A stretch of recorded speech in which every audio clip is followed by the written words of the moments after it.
안녕하세요. 제가 정말 최고로 좋아하는 유튜브 채널 톡톡사연에 그간 사연을 잘 들어온 값을 하고자 제 이야기를 보내봅니다. 값이 될지 아닐지도 모르면서 무작정 신청을 해보네요.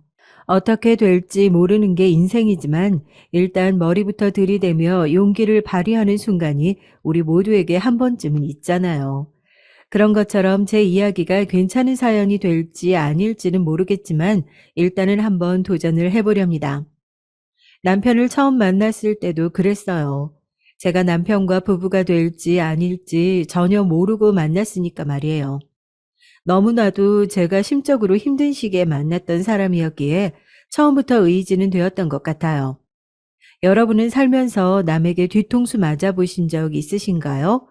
믿었던 사람에게 배신을 당하는 일이요. 저는 있었어요.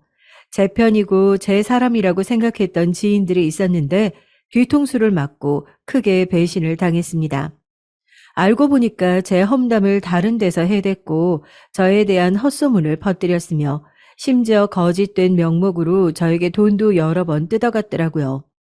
저는 그런 줄도 모르고 지인들을 잘 챙기며 지냈는데 그런 제 모습이 그들의 눈에는 얼마나 바보 같으며 먹음직스러운 먹잇감으로 보였을지 이 생각만 하면 지금도 치가 떨립니다. 이런 때에 만났던 사람이었으니까 남편에게 금세 의지를 하게 되었던 것 같아요. 차마 가족들에게도 내어 보일 수 없는 저의 아프고 창피한 부분들을 함께 공유할 수 있는 상대였습니다. 결혼 이야기가 금방 나왔던 것은 친정 엄마께서 무척 편찮으셨기 때문이라는 이유도 있었어요. 친정 엄마께서 건강하셨다면 어쩌면 제가 저의 힘든 일을 죄다 친정 엄마와 나누었을지도 모르겠네요. 일전에도 암투병으로 고생을 하셨더랬죠. 간신히 물리쳐 놓은 암을 다시 마주하게 될 줄은 몰랐습니다. 제발이라는 두 글자를 영영 보는 일이 없기만을 바랐어요. 그러나 그리 멀지 않은 미래에 암이 다시 재발할 줄도 모르고 무식할이 많지 용감하게 다들 살았습니다. 친정 엄마께서 암의 재발을 확인하시게 된 것도 모자라서 시한부라는 사실을 선고받으셨을 때 저도 충격으로 정신이 아득해졌고 다른 가족들도 마찬가지였어요. 그 순간에 다들 머릿속에 똑같이 생각이 떠올랐는데 그건 바로 이럴 줄 알았다면이었습니다. 이렇게 될 줄 알았다면 그렇게 안 살았을 거라는 후회였죠. 저는 제 생활이 힘들답시고 직장 스트레스가 심하답시고 지인들 문제로 괴롭답시고 제 연애가 바쁘답시고 친정 엄마와 가까이 지낼 수 있는 시간들을 날려버린 뒤였습니다. 다른 가족을 원망할 필요도 없었어요. 바로 제 자신이, 바로 저부터가 친정 엄마를 챙겨드려야 했습니다. 친정 엄마를 들여다봤어야 했어요. 미치도록 후회가 되더군요. 남들 다 가는 것 같던 동남아 가족 여행, 그게 대체 뭐라고 이런저런 핑계를 머릿속에 늘어놓으며 친정엄마와 함께 가지 않았던 것인지, 어째서 더 좋은 시간을 함께 보내지 못했던 것인지 제 자신이 한심스럽기 그지없었어요. 이렇듯 멍청하고 미련하니까 지인들에게 뒤통수 맞고 배신이나 당하고 상처나 받는 거구나 싶었네요. 하지만 지금은 자기 비하에 빠져있기도 아까울 때야. 정신 차리자. 내가 우리 엄마를 위해 지금 이 순간 무엇을 할 수 있을까? 어떤 기쁨과 행복을 안겨드릴 수 있을까? 눈물을 참아낸 저는 남편과의 결혼을 결심했습니다. 저와 결혼하고 싶다는 신호를 남편이 넌지시 보내오고 있었음을 저는 진작 알았기에 결혼까지 진행하는 것은 아무 문제가 없었네요. 남편이 내밀고 있던 손을 제가 잡기만 하면 되는 것이었으니까요. 제가 결혼하고 싶다고 하자 친정 엄마께서는 깜짝 놀라시면서도 환하게 웃으셨습니다. 아휴, 죽기 전에 우리 막내딸 시집가는 모습을 내가 볼 수 있겠구나. 여한이 없을 것만 같아. 제가 결혼이라는 결단을 내린 이유와 딱 맞아떨어졌어요. 친정 엄마께서 세상에 계실 적에 결혼식을 올리고 싶었거든요. 제가 위로 언니와 오빠가 있는데 둘 다 진작 결혼해서 가정을 꾸렸고 이제 저만 남은 상태였습니다. 시한부 선고를 받으신 이후에 아무리 웃음을 지으셔도 눈빛이 어딘가 텅 비어 보이셨던 친정 엄마이셨는데 저의 결혼 소식에는 눈이 반짝반짝 빛나고 있었어요. 그 모습에 옆에서 친정 아버지께서 뜨거워진 눈시울을 감추시려고 애쓰고 계셨죠. 그런 친정 아버지를 저는 모른 척 해드렸습니다. 친정 엄마께서도 일부러 모른 척 해드리고 계셨기 때문이에요. 바로 얼마 후 급하게 상견례 자리가 마련됐죠. 친정 엄마께서 오래 못 사신다는 사실은 당연하게도 시댁 식구들 역시 다 알고서 자리에 나온 참이었습니다. 때로는 부족한 모습이 두 분 눈에 들어올 수 있겠지만 너그러이 봐주시면 좋겠어요. 제 딸이라서 드리는 말씀이 아니라 우리 막내딸은 처음에는 조금 서툴 수 있어도 차근차근 성장해서 결국은 침착하게 다 해내는 아이라서 그럽니다. 시간 그리고 관용을 주시기를 부탁드릴게요. 제가 언제까지고 우리 막내딸 곁에 있어줄 수 있다면 제가 때마다 도와주고 가르쳐 주겠지만 그럴 수가 없으니까요. 친정엄마께서 그렇게 말씀하셨을 때 너무 울컥한 나머지 하마터면 저는 그 자리에서 울음을 크게 터뜨릴 뻔했어요.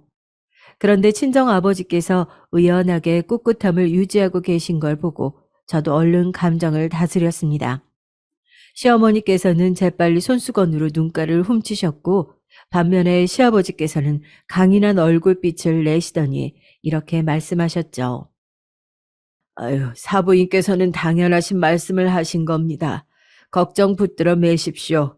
본디 여자는 일단 결혼을 하는 순간부터 자기 남편의 사람이 되고 남편 집안의 사람이 되는 것입니다. 여자가 출가 외인이라고 하는 것이 괜한 말이 아니라 진실이니까요. 안 그렇습니까? 아니, 저는 그렇게 생각합니다. 앞으로 저희 집안의 당당한 일원으로 그렇게 맞이하고 그렇게 여겨주겠습니다. 아이고, 네. 벌써 한 가족의 일원으로 우리 막내딸을 그리 봐주신다는 것 같아서 마음이 놓이고, 네, 아무튼 감사한 마음이네요. 사부인께서는 아무 염려 안 하셔도 됩니다. 저를 포함해서 저희 집안 사람 모두가 우리 새아가에게 든든한 버팀목이 되어 주겠습니다. 마음 편히 가지십시오. 그 자리에서 새아가라는 호칭을 들으니까 놀랍기도 하고 당황스럽기도 하고 좋다기보다는 뭔가 묘한 기분이 더 드는 것 같기도 하고 왠지 그랬어요. 저뿐만이 아니라 친정 부모님께서도 시아버지를 보시고 살짝 놀라신 모양이었습니다. 시아버지의 기계가 대단한 것 같았다면서 집으로 가는 길에 두 분 다 그런 소감을 주고받으셨거든요. 반면에 시어머니께서는 인상부터 약간은 단아하며 고상하게 생기셨고 웃을 때의 모습도 인매만 살짝 조용하게 올라가니까 시아버지와는 기운부터가 딴판인 것 같다고 느낀 부분도 동일했어요. 참고로 외모만 보더라도 시아버지께서는 훨씬 연상이시고 시어머니께서 더 연배가 낮다는 것이 보였답니다. 시부모님 두 분께서는 마치 자석의 N극과 S극 혹은 물과 기름처럼 융합이 될 수 없는데 신기하게 부부의 연을 맺으신 것 같다는 인상을 저를 포함한 친정 식구들 모두에게 안겨주었습니다. 그 정도로 두 분이 딴판이었어요. 서로 조화가 잘 되는 부분이 없었거든요. 심지어는 제가 오죽하면 결혼식을 올리던 당일에도 그런 생각을 했었습니다. 시부모님께서 나란히 앉아 계시는데 각각 따로 찍은 사진을 합성해서 옆에다가 붙여놓은 줄로만 알았어요. 제가 끝내는 친정엄마 앞에서 눈물을 찔끔 흘리고만 새 신부가 되었는데요. 친정 부모님께서 눈물을 훔치셨고 시어머니께서도 촉촉해진 눈가를 보이고 계셨어요. 그런데 시아버지께서는 출정을 목전에 둔 장수 같아 보이셨어요. 근엄하고 경건하고 진지하고 그리고 호탕한 기색이셨죠. 결혼을 하고 나서 저는 사람의 감이라는 게 무섭다라는 생각을 하게 되었답니다. 왜냐면 말이죠. 제가 시부모님에 대해 엄청난 사실을 바로 알아버렸거든요. 알고 봤더니 두 분께서는 같이 안 살고 계셨더라고요. 뭐? 아버님하고 어머님이 같이 안 지내고 계신다고? 아니, 그럼 별거 중이란 말이야? 언제부터?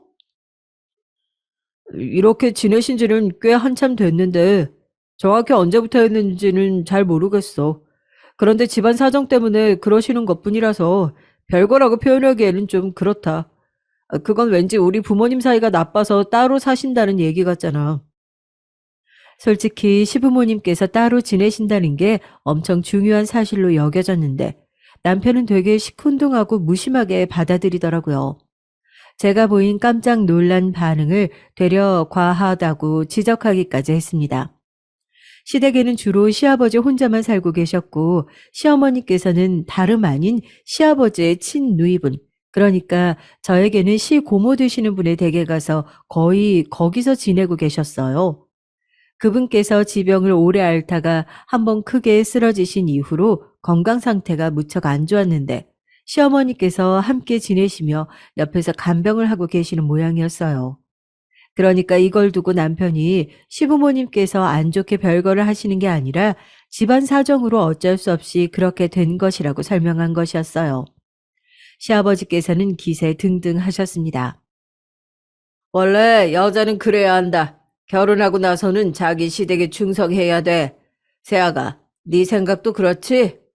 네가 너의 시어머니를 본받아서 시댁을 최우선으로 여기고 시댁 일가의 모든 사람들에게 충성하리라고 믿어 의심치 않는다.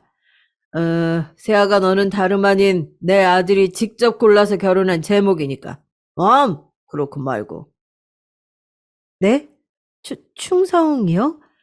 제가 여러모로 부족한 부분이 많은 사람이라서 혹시나 실망을 안겨드릴까 봐 지금 이 자리에서 뭐라고 확답은 못 드리겠지만 제 나름의 최선을 다하겠습니다. 말을 두루뭉술하게 하는구나. 네가 남자였다면 그딴 자신감 떨어지는 말본새를 당장 고쳐야 한다고 내가 혼을 냈을 테지만 자고로 여자는 부드럽고 때로는 어리숙해야 제맛이지. 그래, 어디 한번 최선을 다해봐라. 내가 너그러운 마음을 가지고 매의 눈으로 너를 지켜보겠다. 네, 알겠습니다. 감사해요, 아버님. 엉겁결에 제가 그런 대화를 하고 말았는데 시아버지께서 약간 독특한 분이시다 못해서 결코 만만치 않으신 분이라는 인상을 받았어요. 너그러운 마음과 매의 눈이라는 게 어떻게 한 문장에서 공존할 수 있다는 건지 몹시도 혼란스러웠지만 내색은 안 했습니다. 그런 저를 더 혼란스럽게 만들었던 것은 다름 아닌 신우이였어요. 남편의 여동생 말이에요. 간병하러 가신 게 아니라 피신하러 가신 거예요. 네? 아가씨, 갑자기 그게 무슨 소리예요?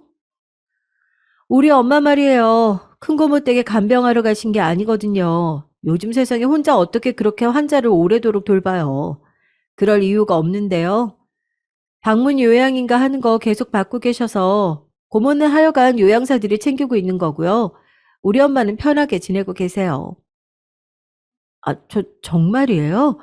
그럼 굳이 거기에 계속 있으실 필요가 없을 텐데 어머님께서는 왜 안 들어오시는 건가요?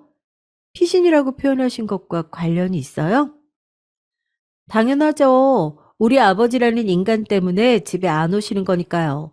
일부러 고모한테 헌신하며 시댁을 위해 평생 한 몸 바치는 것처럼 굴고 계시는 데는 다 이유가 있어요. 안 그러면 아버지는 절대 엄마를 집 밖에서 지내도록 안 놔두실걸요? 우리 엄마가 진짜 현명하게 술을 잘 쓰신 거죠. 저도 마찬가지예요.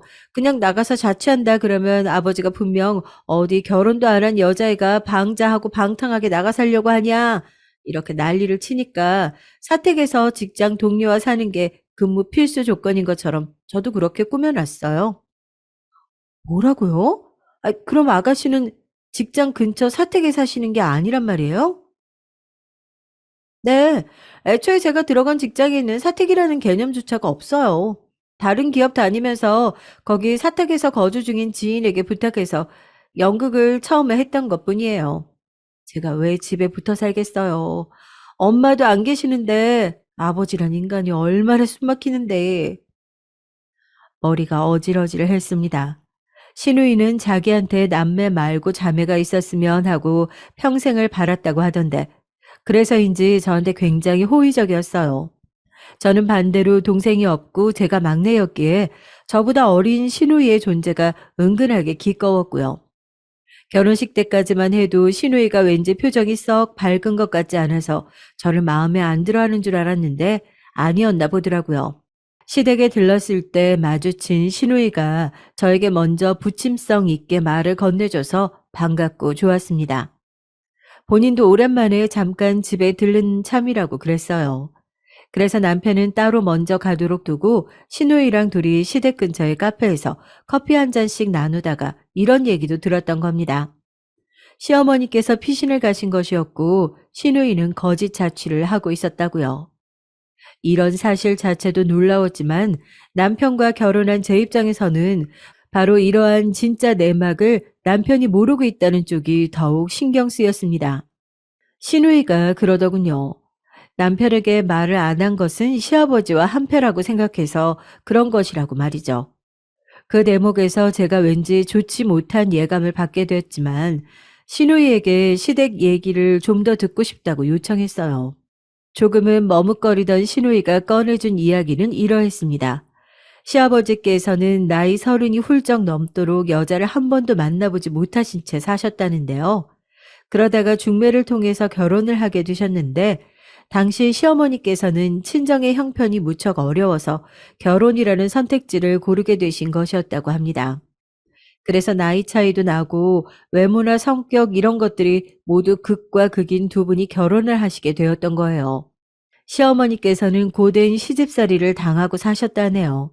시누이가 어렸을 때부터 그걸 다 봐왔다고 해요. 그래서 전 어렸을 때 며느리라는 것은 죄인을 표현하는 단어라고 생각했었어요. 죄를 지어서 벌을 받는 존재라고 여겼던 거죠. 그 정도로 우리 엄마가 힘들게 당하고 사셨거든요. 당하고만 사셨던 시어머니께서 어깨를 점차 펴고 살게 되신 것은 당신의 시어머니, 그러니까 저에게는 시할머니 되셨을 분이 쓰러지고 나신 이후였다고 합니다. 그때부터 시어머니께서 슬슬 의견을 내기 시작하셨고 목소리를 키우셨고 하고 싶은 대로 의지를 담아 행동하셨다고 해요. 그 이전까지는 꼼짝 못하고 사셨던 거예요. 그리고 그런 시어머니의 변화를 가장 못마땅해 하셨던 분이 바로 시아버지셨습니다. 꼴배기 싫게 어디서 감히 여자가 고개를 빳빳하게 들고 턱을 치켜들어. 날이 갈수록 재수가 없으려니까 원. 하지만 시어머니께서는 당신이 지난 세월 호되게 당하고 사실 때 단 한 번도 나서주지 않으셨던 시아버지에 대한 원망과 앙금을 대단히 품고 계셨어요. 쉽사리 기세를 꺾지 않으셨다고 하더라고요. 그러다가 시아버지께서 일적으로 좀 힘든 일을 겪게 되신 거예요. 원래 안 좋은 일은 한꺼번에 일어난다고 하던가요? 뿐만 아니라 그런 순간에 지인들로부터 외면을 당하셨다고 합니다. 저도 지인들 때문에 크게 상처를 받아봤기 때문에 그런 절망감이 어떤 종류인지 잘 알고 있죠. 그래서 그 이후로 시아버지께서 한동안 술독에 빠져 사셨다는 대목을 어느 정도는 이해할 수 있었던 것 같네요. 술이 정말 큰 문제인 것은 그 자체가 아니라 부작용에 있는 듯 싶어요. 중독적이니까요. 그리고 만취를 하고 나면 인사불성이 되고 나쁜 본성이 드러나기도 하니까요. 시아버지께서는 점차 술을 드시고 날 때마다 눈이 도셨다고 합니다.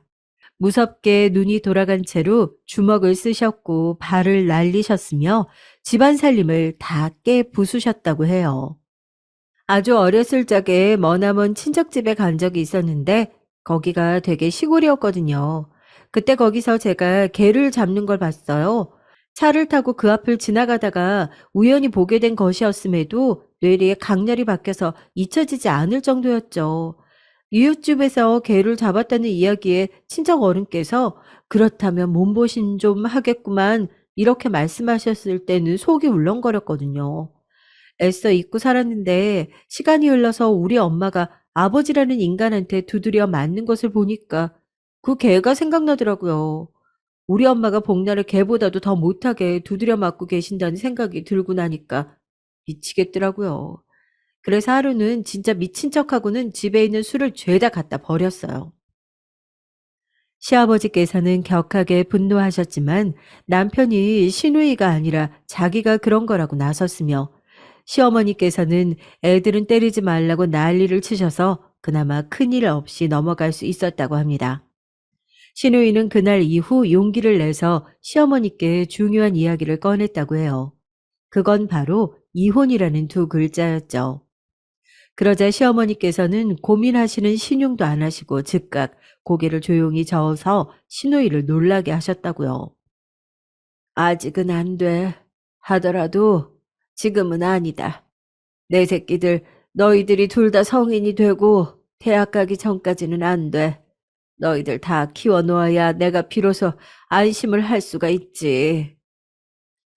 자식들 때문에 참고 사셨고 더 참으실 작정이었던 겁니다. 그 앞에서 시누이는 차마 더 뭐라고 말씀을 드릴 수가 없었다네요. 시어머니께서는 도보로 짧게 걸리는 상가 건물을 청소하는 일만 근근히 하고 지내셨다고 해요. 더 일을 하고 싶으셔도 다른 일을 구하고 싶으셔도 시아버지께서 절대 허락을 안 해주셨고 용납을 못 하셨다네요. 그러면서도 판판히 놀지만 말고 돈을 벌라고 하셨다는 대목이 가장 황당합니다. 그래서 시어머니께서는 억지로 그런 일만 다니셔야 했던 거예요. 남편이 대학을 가고 난 이후 그때부터 시아버지께서는 술에 빠져 하루 걸러 하루를 난동 부리셨던 행각을 멈추기 시작하셨다고 합니다. 시아버지께서도 아들 장남 타령을 무척 하셨던 분이라고 해요. 그러니 귀한 아들을 위해서라도 마음을 다잡으신 걸지도 모르겠습니다. 남편이 대학을 다니던 와중에 시어머니께서는 참을 만큼 참았다면서 시아버지께 이혼을 요구하셨다고 해요. 하지만 시아버지께서 불같이 화를 내시며 절대 이혼을 안 해주겠다며 선을 그으셨던 겁니다. 뭐? 이혼? 감히 나에게 이혼을 요구해? 지아비를 무시하는 것도 정도가 있지.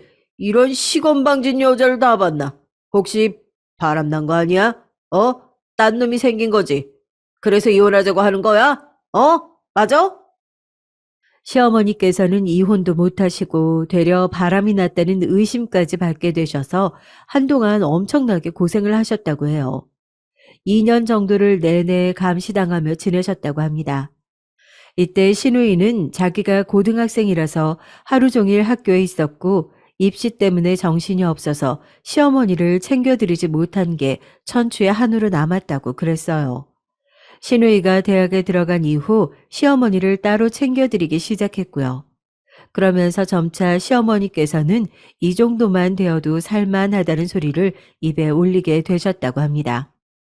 그러다 보니까 어영부영 시간이 계속 흘러서 이혼이라는 두 글자가 끝내 완성되지 못했던 거죠.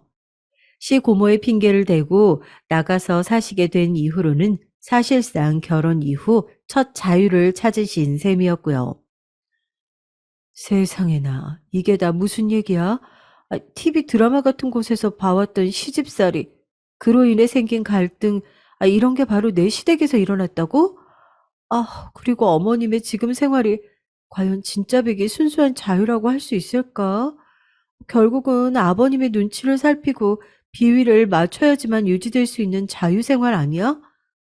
그게 어떻게, 진짜 자유일 수가 있는 건지 난 잘 모르겠어. 시누이에게 시댁의 지난 이야기를 듣고 나니까 머릿속이 복잡했고 마음속은 착잡했습니다. 시아버지에 대한 의견은 남편과 시누이가 갈라지고 있는 모양이더라고요. 같은 집, 같은 환경에서 자란 남매인데도 불구하고 말이죠. 신기하지 않을 수가 없는 일이었네요. 제가 남편에게 시누이한테서 시시콜콜 이야기를 다 들었다고까지는 안 밝히고 그냥 대화를 하다 보니까 시댁의 옛날 이야기도 몇 개 좀 듣게 되었다는 정도로만 말을 하면서 시어머니께서 너무나도 시아버지 때문에 고생을 심하게 하신 것 같다고 그랬는데요. 남편의 입장은 이러했습니다. 우리 엄마가 너무 힘드셨다는 거 나도 알아. 잘 알지. 근데 그럼에도 우리 아버지 말이야. 참 불쌍하신 분이다. 아버지를 보면 그래서 나는 마음이 좀 짠해. 옛날에는 태산처럼 하염없이 거대하고 높은 분으로만 보였는데 지금은 언제 저렇게 작아지셨나 싶어서 씁쓸하더라고. 우리 아버지 가만 보면 불쌍하신 분이야. 너무 안 좋게 생각하진 말아줘. 각자의 사정이라는 게 있는 법이니까. 어쨌거나 본인은 시아버지를 불쌍하게 생각한다는 거예요. 그렇게 생각한다는 이유가 너무 허접해서 저는 그냥 이빨 다 빠진 호랑이를 보며 눈물 흘리는 사람이 내 남편이구나, 이런 식으로만 생각하기로 했습니다. 복잡하게 생각하면 골치 아팠으니까요. 시누이는 단연 시어머니의 편이었고 시아버지 같은 분이 하필 본인의 부친이라는 사실이 답답하다고 했어요. 시간을 돌릴 수만 있다면, 만약에 과거로 갈 수만 있다면 전 우리 엄마가 아버지 같은 인간하고 결혼 안 하셨으면 좋겠어요. 그렇게 해서 저라도 존재가 세상에 태어나지 못하게 된다고 해도 전혀 상관없으니까요. 우리 엄마가 행복하게 사신다면 좋을 것 같아요. 지나버린 우리 엄마의 세월이, 청춘이 너무 아까워서 저는 때때로 슬프거든요. 듣던 제 가슴이 먹먹해지는 것 같았어요. 저는 왜 상반된 남매의 반응을 듣고 나서 제가 만나고 결혼한 사람인 남편이 아니라 훨씬 덜 아는 사람인 시누이 쪽으로 마음이 기울었을까요? 이상하게 시누이 쪽으로 공감이 갔고 시아버지를 두둔하는 남편이 퍽 낯설게 느껴졌습니다. 한창 설레고 행복해야 할 신혼 때였음에도 마음이 싱숭생숭했는데요. 그러던 와중에 결국은 그런 순간이 오고야 말았습니다. 친정엄마와의 영원한 이별 말이에요. 유달리 친정엄마의 컨디션이 올라와 있어서 갑자기 안심이 되려던 찰나에 확 악화가 됐습니다. 병원에서는 마음의 준비를 하라고 일러줬어요.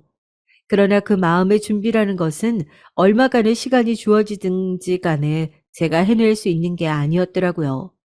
속수무책으로 저는 무너져 내리고 말았습니다.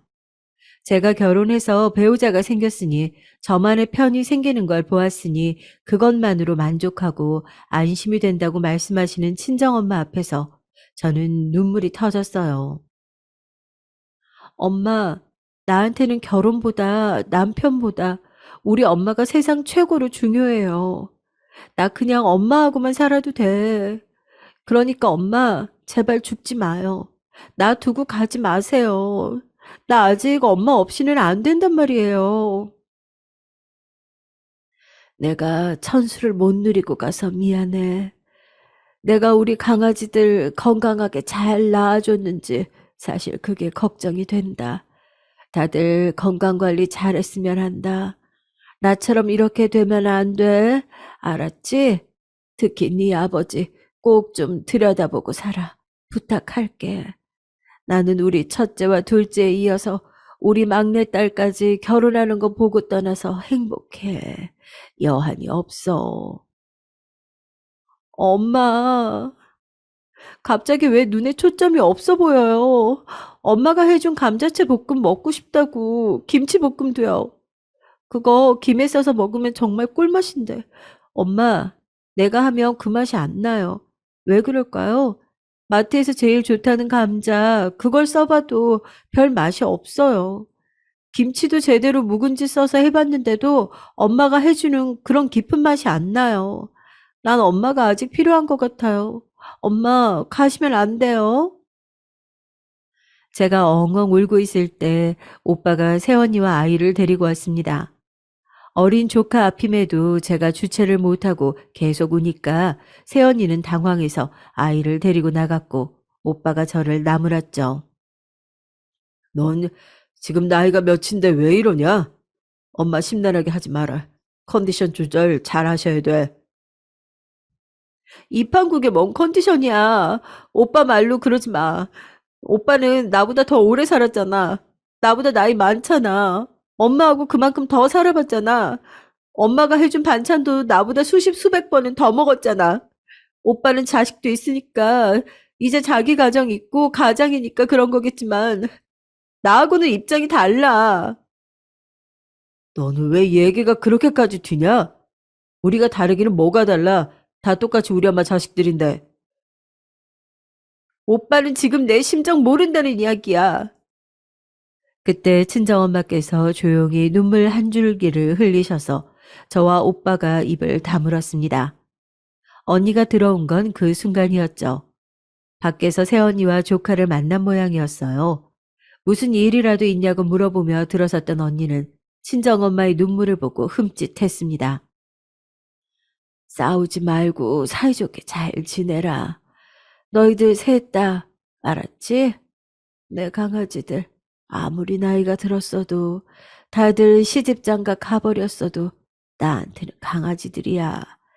귀한 손주들도 정말 다들 너무 예쁘고, 눈에 넣어도 안 아플 정도이지만, 그래도 너희들이 힘들게 하면 밉다. 아무리 아끼는 손주들이라도 내 자식들 힘들게 하면 속상해. 나한테는 손주들보다 귀하고 예쁜 게 너희들이야. 내 강아지들. 죽어서도 영원히 사랑한다. 친정엄마께서 우시면서 말씀을 이으셨고 언니는 돌아서서 병실의 벽을 보며 조용히 울었습니다. 오빠는 병실의 천장을 올려다보면서 주먹을 불끈 쥐고 필사적으로 눈물을 삼켜내고 있었죠.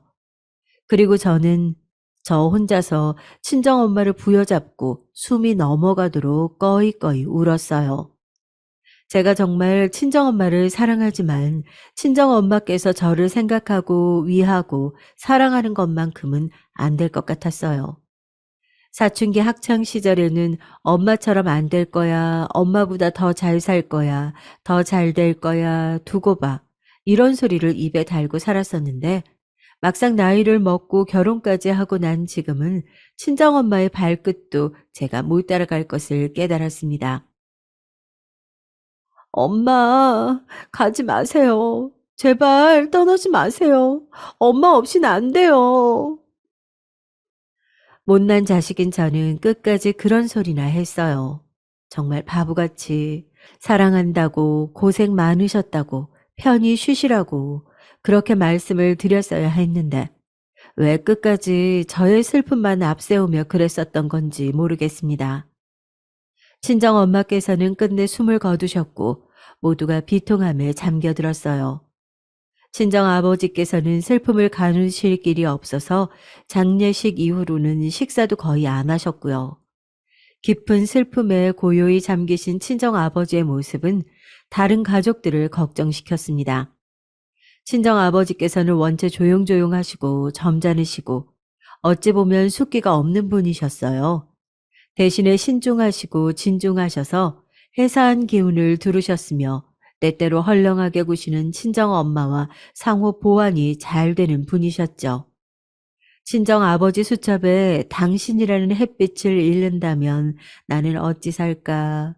나의 이름은 해바라기인데 이렇게 적힌 것을 본 언니가 슬퍼하면서도 크게 걱정을 하기 시작했고 오빠와 작당을 하고서는 서로의 집에서 번갈아 가며 친정아버지를 당분간 모시기로 했습니다. 친정아버지께서는 그럴 필요가 없다고 극구 사양하셨지만 언니와 오빠가 더욱 강경했죠. 언니, 나도 있잖아. 혹시 도움이 필요한 일이 생기거든 언제든지 나한테 연락해줘. 알았어. 근데 너는 네 생활이나 잘해. 도움이 필요하다는 연락을 네가 우리한테 하면 했지. 우리가 할 일이 있을까 싶다. 아휴, 언니의 그 발언이 어찌나 얄밉게 들렸는지 몰라요. 그런데 분한 점은 저는 정말 제 코가 석자였다는 사실입니다. 첫째와 둘째가 막내보다 의젓한 것은 과학적으로 정해져 있기라도 한 것인지 저는 친정엄마의 부재가 벌써부터 슬퍼서 남은 인생을 어찌 살아가야 하나 싶어 미칠 노릇이었고 일상을 제대로 살기가 벅찰 정도였어요. 언니하고 오빠는 꿋꿋하게 버티는 것도 모자라서 친정 아버지까지 챙기고 있었으니까요. 두 사람은 저보다 일찍 가정을 꾸렸기 때문이라는 생각도 들었습니다. 각자의 배우자와 자식들에게 의지하며 슬픔을 나눌 수 있었죠. 저에게도 배우자가 있었고 아직 자식은 없었지만 시댁의 사람들이 대신 존재를 하고 있었는데요. 결혼 전에 남편에게 힘든 일을 의지한 전적이 있었던 저는 이번에도 도움을 받을 수 있을 거라고 기대를 했지만 실상은 완전히 달랐습니다. 친정 엄마께서 돌아가시기 전에 저희 삼남매와 나누었던 그 대화를 남편에게도 전해주었는데요. 감동을 하면서 들을 줄 알았는데 표정이 영 시큰둥 하더라고요. 거기서 한술 더 뜨기도 했고요. 당신도 당신이지만 진짜 장인어른도 유별나시다. 어차피 장모님 편찮으신지 오래됐고 시한부 판정도 진작에 받았었잖아. 그런데도 마음의 준비를 전혀 못 하셨던 거야? 뭐가 그렇게 슬퍼서 어쩔 줄 몰라 하신다는 건지 이해가 안 돼. 이 인간이 지금 제정신으로 하는 소린가 싶었습니다. 홧김에 말 실수를 한 것이라고만 생각하고 싶었어요. 그런데 아니더라고요. 슬퍼해봤자 달라지는 것도 없는데 이미 떠난 사람 때문에 계속 축 처져 있는 건 비효율적이라고 저한테 그랬습니다. 제가 친정엄마께서 돌아가신 이후로 힘들어하느라 자기 밥을 소홀히 차려주는 것 같아서 짜증이 난다고도 했어요. 제가 본인을 1순위로 생각하고 챙겨줬으면 좋겠는데 그게 아닌 듯 싶어서 기분이 나쁘다는 말도 뱉었고요. 툴툴거리는 주둥이를 확 때려주고 싶었어요. 친정엄마를 잃고 슬퍼하는 저에게 그게 어디 할 소린가요? 냉혈한이 따로 없네. 내 상황을 듣고 나서 세상 천지에 그렇게 생각하는 사람은 당신밖에 없을 거야. 아닌데? 나밖에 없는 거 아닌데? 우리 아버지도 그러셨어. 원래 건강 안 좋았던 사람이 죽은 게 뭐가 대수냐면서. 아내가 죽었으면 그냥 새로운 여자 찾아서 재혼을 하거나 즐기면서 살면 될 일인데 뭐가 그렇게 심각하냐면서. 장인어른 같은 남자는 별종이라고 하셨어. 뭐? 지금 뭐라고 한 거야? 아버님이 그런 말씀을 하셨다고? 아버님 미치신 거 아니야? 그걸 고지고대로 나한테 전하는 당신은 또 뭐야? 진짜 미쳤어? 남편이 한 말을 듣고 나서 제가 정말 머리 꼭지가 돌아버리는 줄 알았어요. 제가 화를 내자 남편은 사과를 하기는커녕 저보다 더욱 열을 내면서 따지고 들더라고요. 대체 본인이 저한테 따질 것이 뭐가 있다고 그랬던 건지 이제 와서 생각해보면 그 상황 자체가 이해 안 되는 점 투성이었던 듯 싶습니다. 대판 부부싸움을 벌였죠. 그동안은 서로 안 맞는 지점이 있어도 싸우지 않고 참으며 넘어갔었건만 이때 처음으로 대판 싸웠어요. 살벌하고 싸늘한 냉전이 이어졌습니다. 서로 본체 만체하며 날을 세우는 날들이었죠. 그런데 이때 남편이 기가 막힌 짓을 벌였던 겁니다. TV를 보든지 휴대폰을 하든지 둘 중 하나만 할 것이지 둘 다 하다 갑자기 소파에서 잠들어 버리는 건 또 뭐야? 어이가 없네. 바닥에 휴대폰 떨어뜨린 것도 모르고 코까지 골면서 잘도 잔다. 잠깐, 카톡 중이었던 것 같은데 이 내용은 대체 뭐지? 설마 상대가 여자? 어머, 진짜 여자네? 어느 날 늦은 밤중에 남편이 거실 소파에서 코를 골며 잠들었고 저는 남편의 휴대폰을 바닥에서 주워들었는데 화면이 아직 켜져 있더라고요. 만약에 화면이 꺼진 상태였다면 비밀번호로 잠겼을 테니까 제가 그 내용을 못 봤을 거예요. 그러니까 일이 전부 이렇게 되려고 운명처럼 그때 제가 휴대폰을 주워들었던 건가 봅니다. 남편과 밤에 카톡을 주고받던 상대는 여자였는데 대화 내용이 어처구니가 없었어요. 오빠, 내가 다음에 또 위로해 줄게. 목석 같은 여자하고 이혼해. 당장 나한테 와. 매일 잘해 줄게. 정말 그럴까? 이혼할까? 응? 얼마나 어떻게 잘해 줄 거야? 나 퇴근하면 문 앞에 쪼르르 나와서 애교 피워 줄 거야? 아니지. 그것보다는 침대를 따뜻하게 데워 놓을 거야. 이렇게 앙큼하고 센스 넘치는 여자가 내 와이프였어야 했는데. 지금은 너 때문에 미치겠다. 지금 당장 너와 함께 침대를 데우고 싶어. 결혼한 남자인 걸 알면서도 노란한 여자도 정신이 나간 것 같았고 남편은 실로 미친놈이었습니다.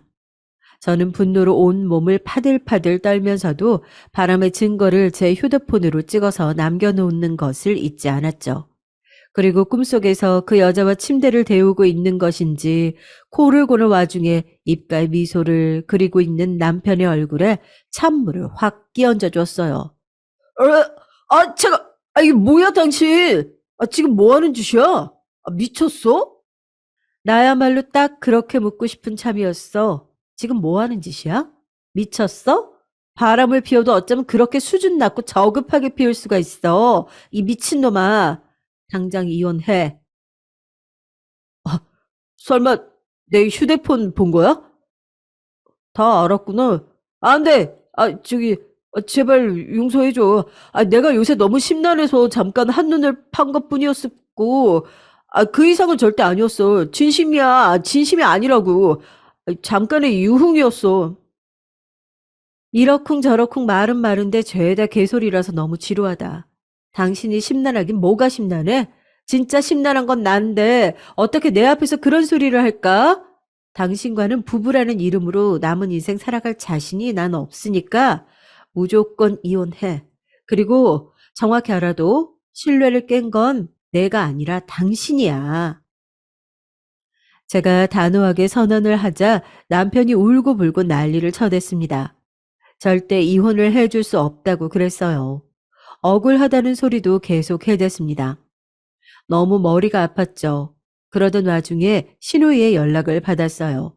친정 엄마께서 돌아가셨을 때 신우이는 저에게 진심 어린 위로의 말을 전해준 바 있었는데 제가 요새 어쩌고 있는지 궁금하고 걱정되기도 해서 연락했다고 하더라고요. 그 말을 듣자마자 남편과 신우이는 친남매지만 극과 극이라는 생각이 들었습니다. 마치 시아버지와 시어머니가 완전히 상반되는 듯 말이죠. 고민하던 저는 남편과 있었던 일을 알려줬어요. 그러자 단박에 신우이가 크게 화를 내면서 당장 이혼하라고 그랬습니다. 흔들리지 마세요. 우리 오빠와 결혼한다고 했을 때 저는 그때 처음부터 새언니 안타깝게 여겼었거든요.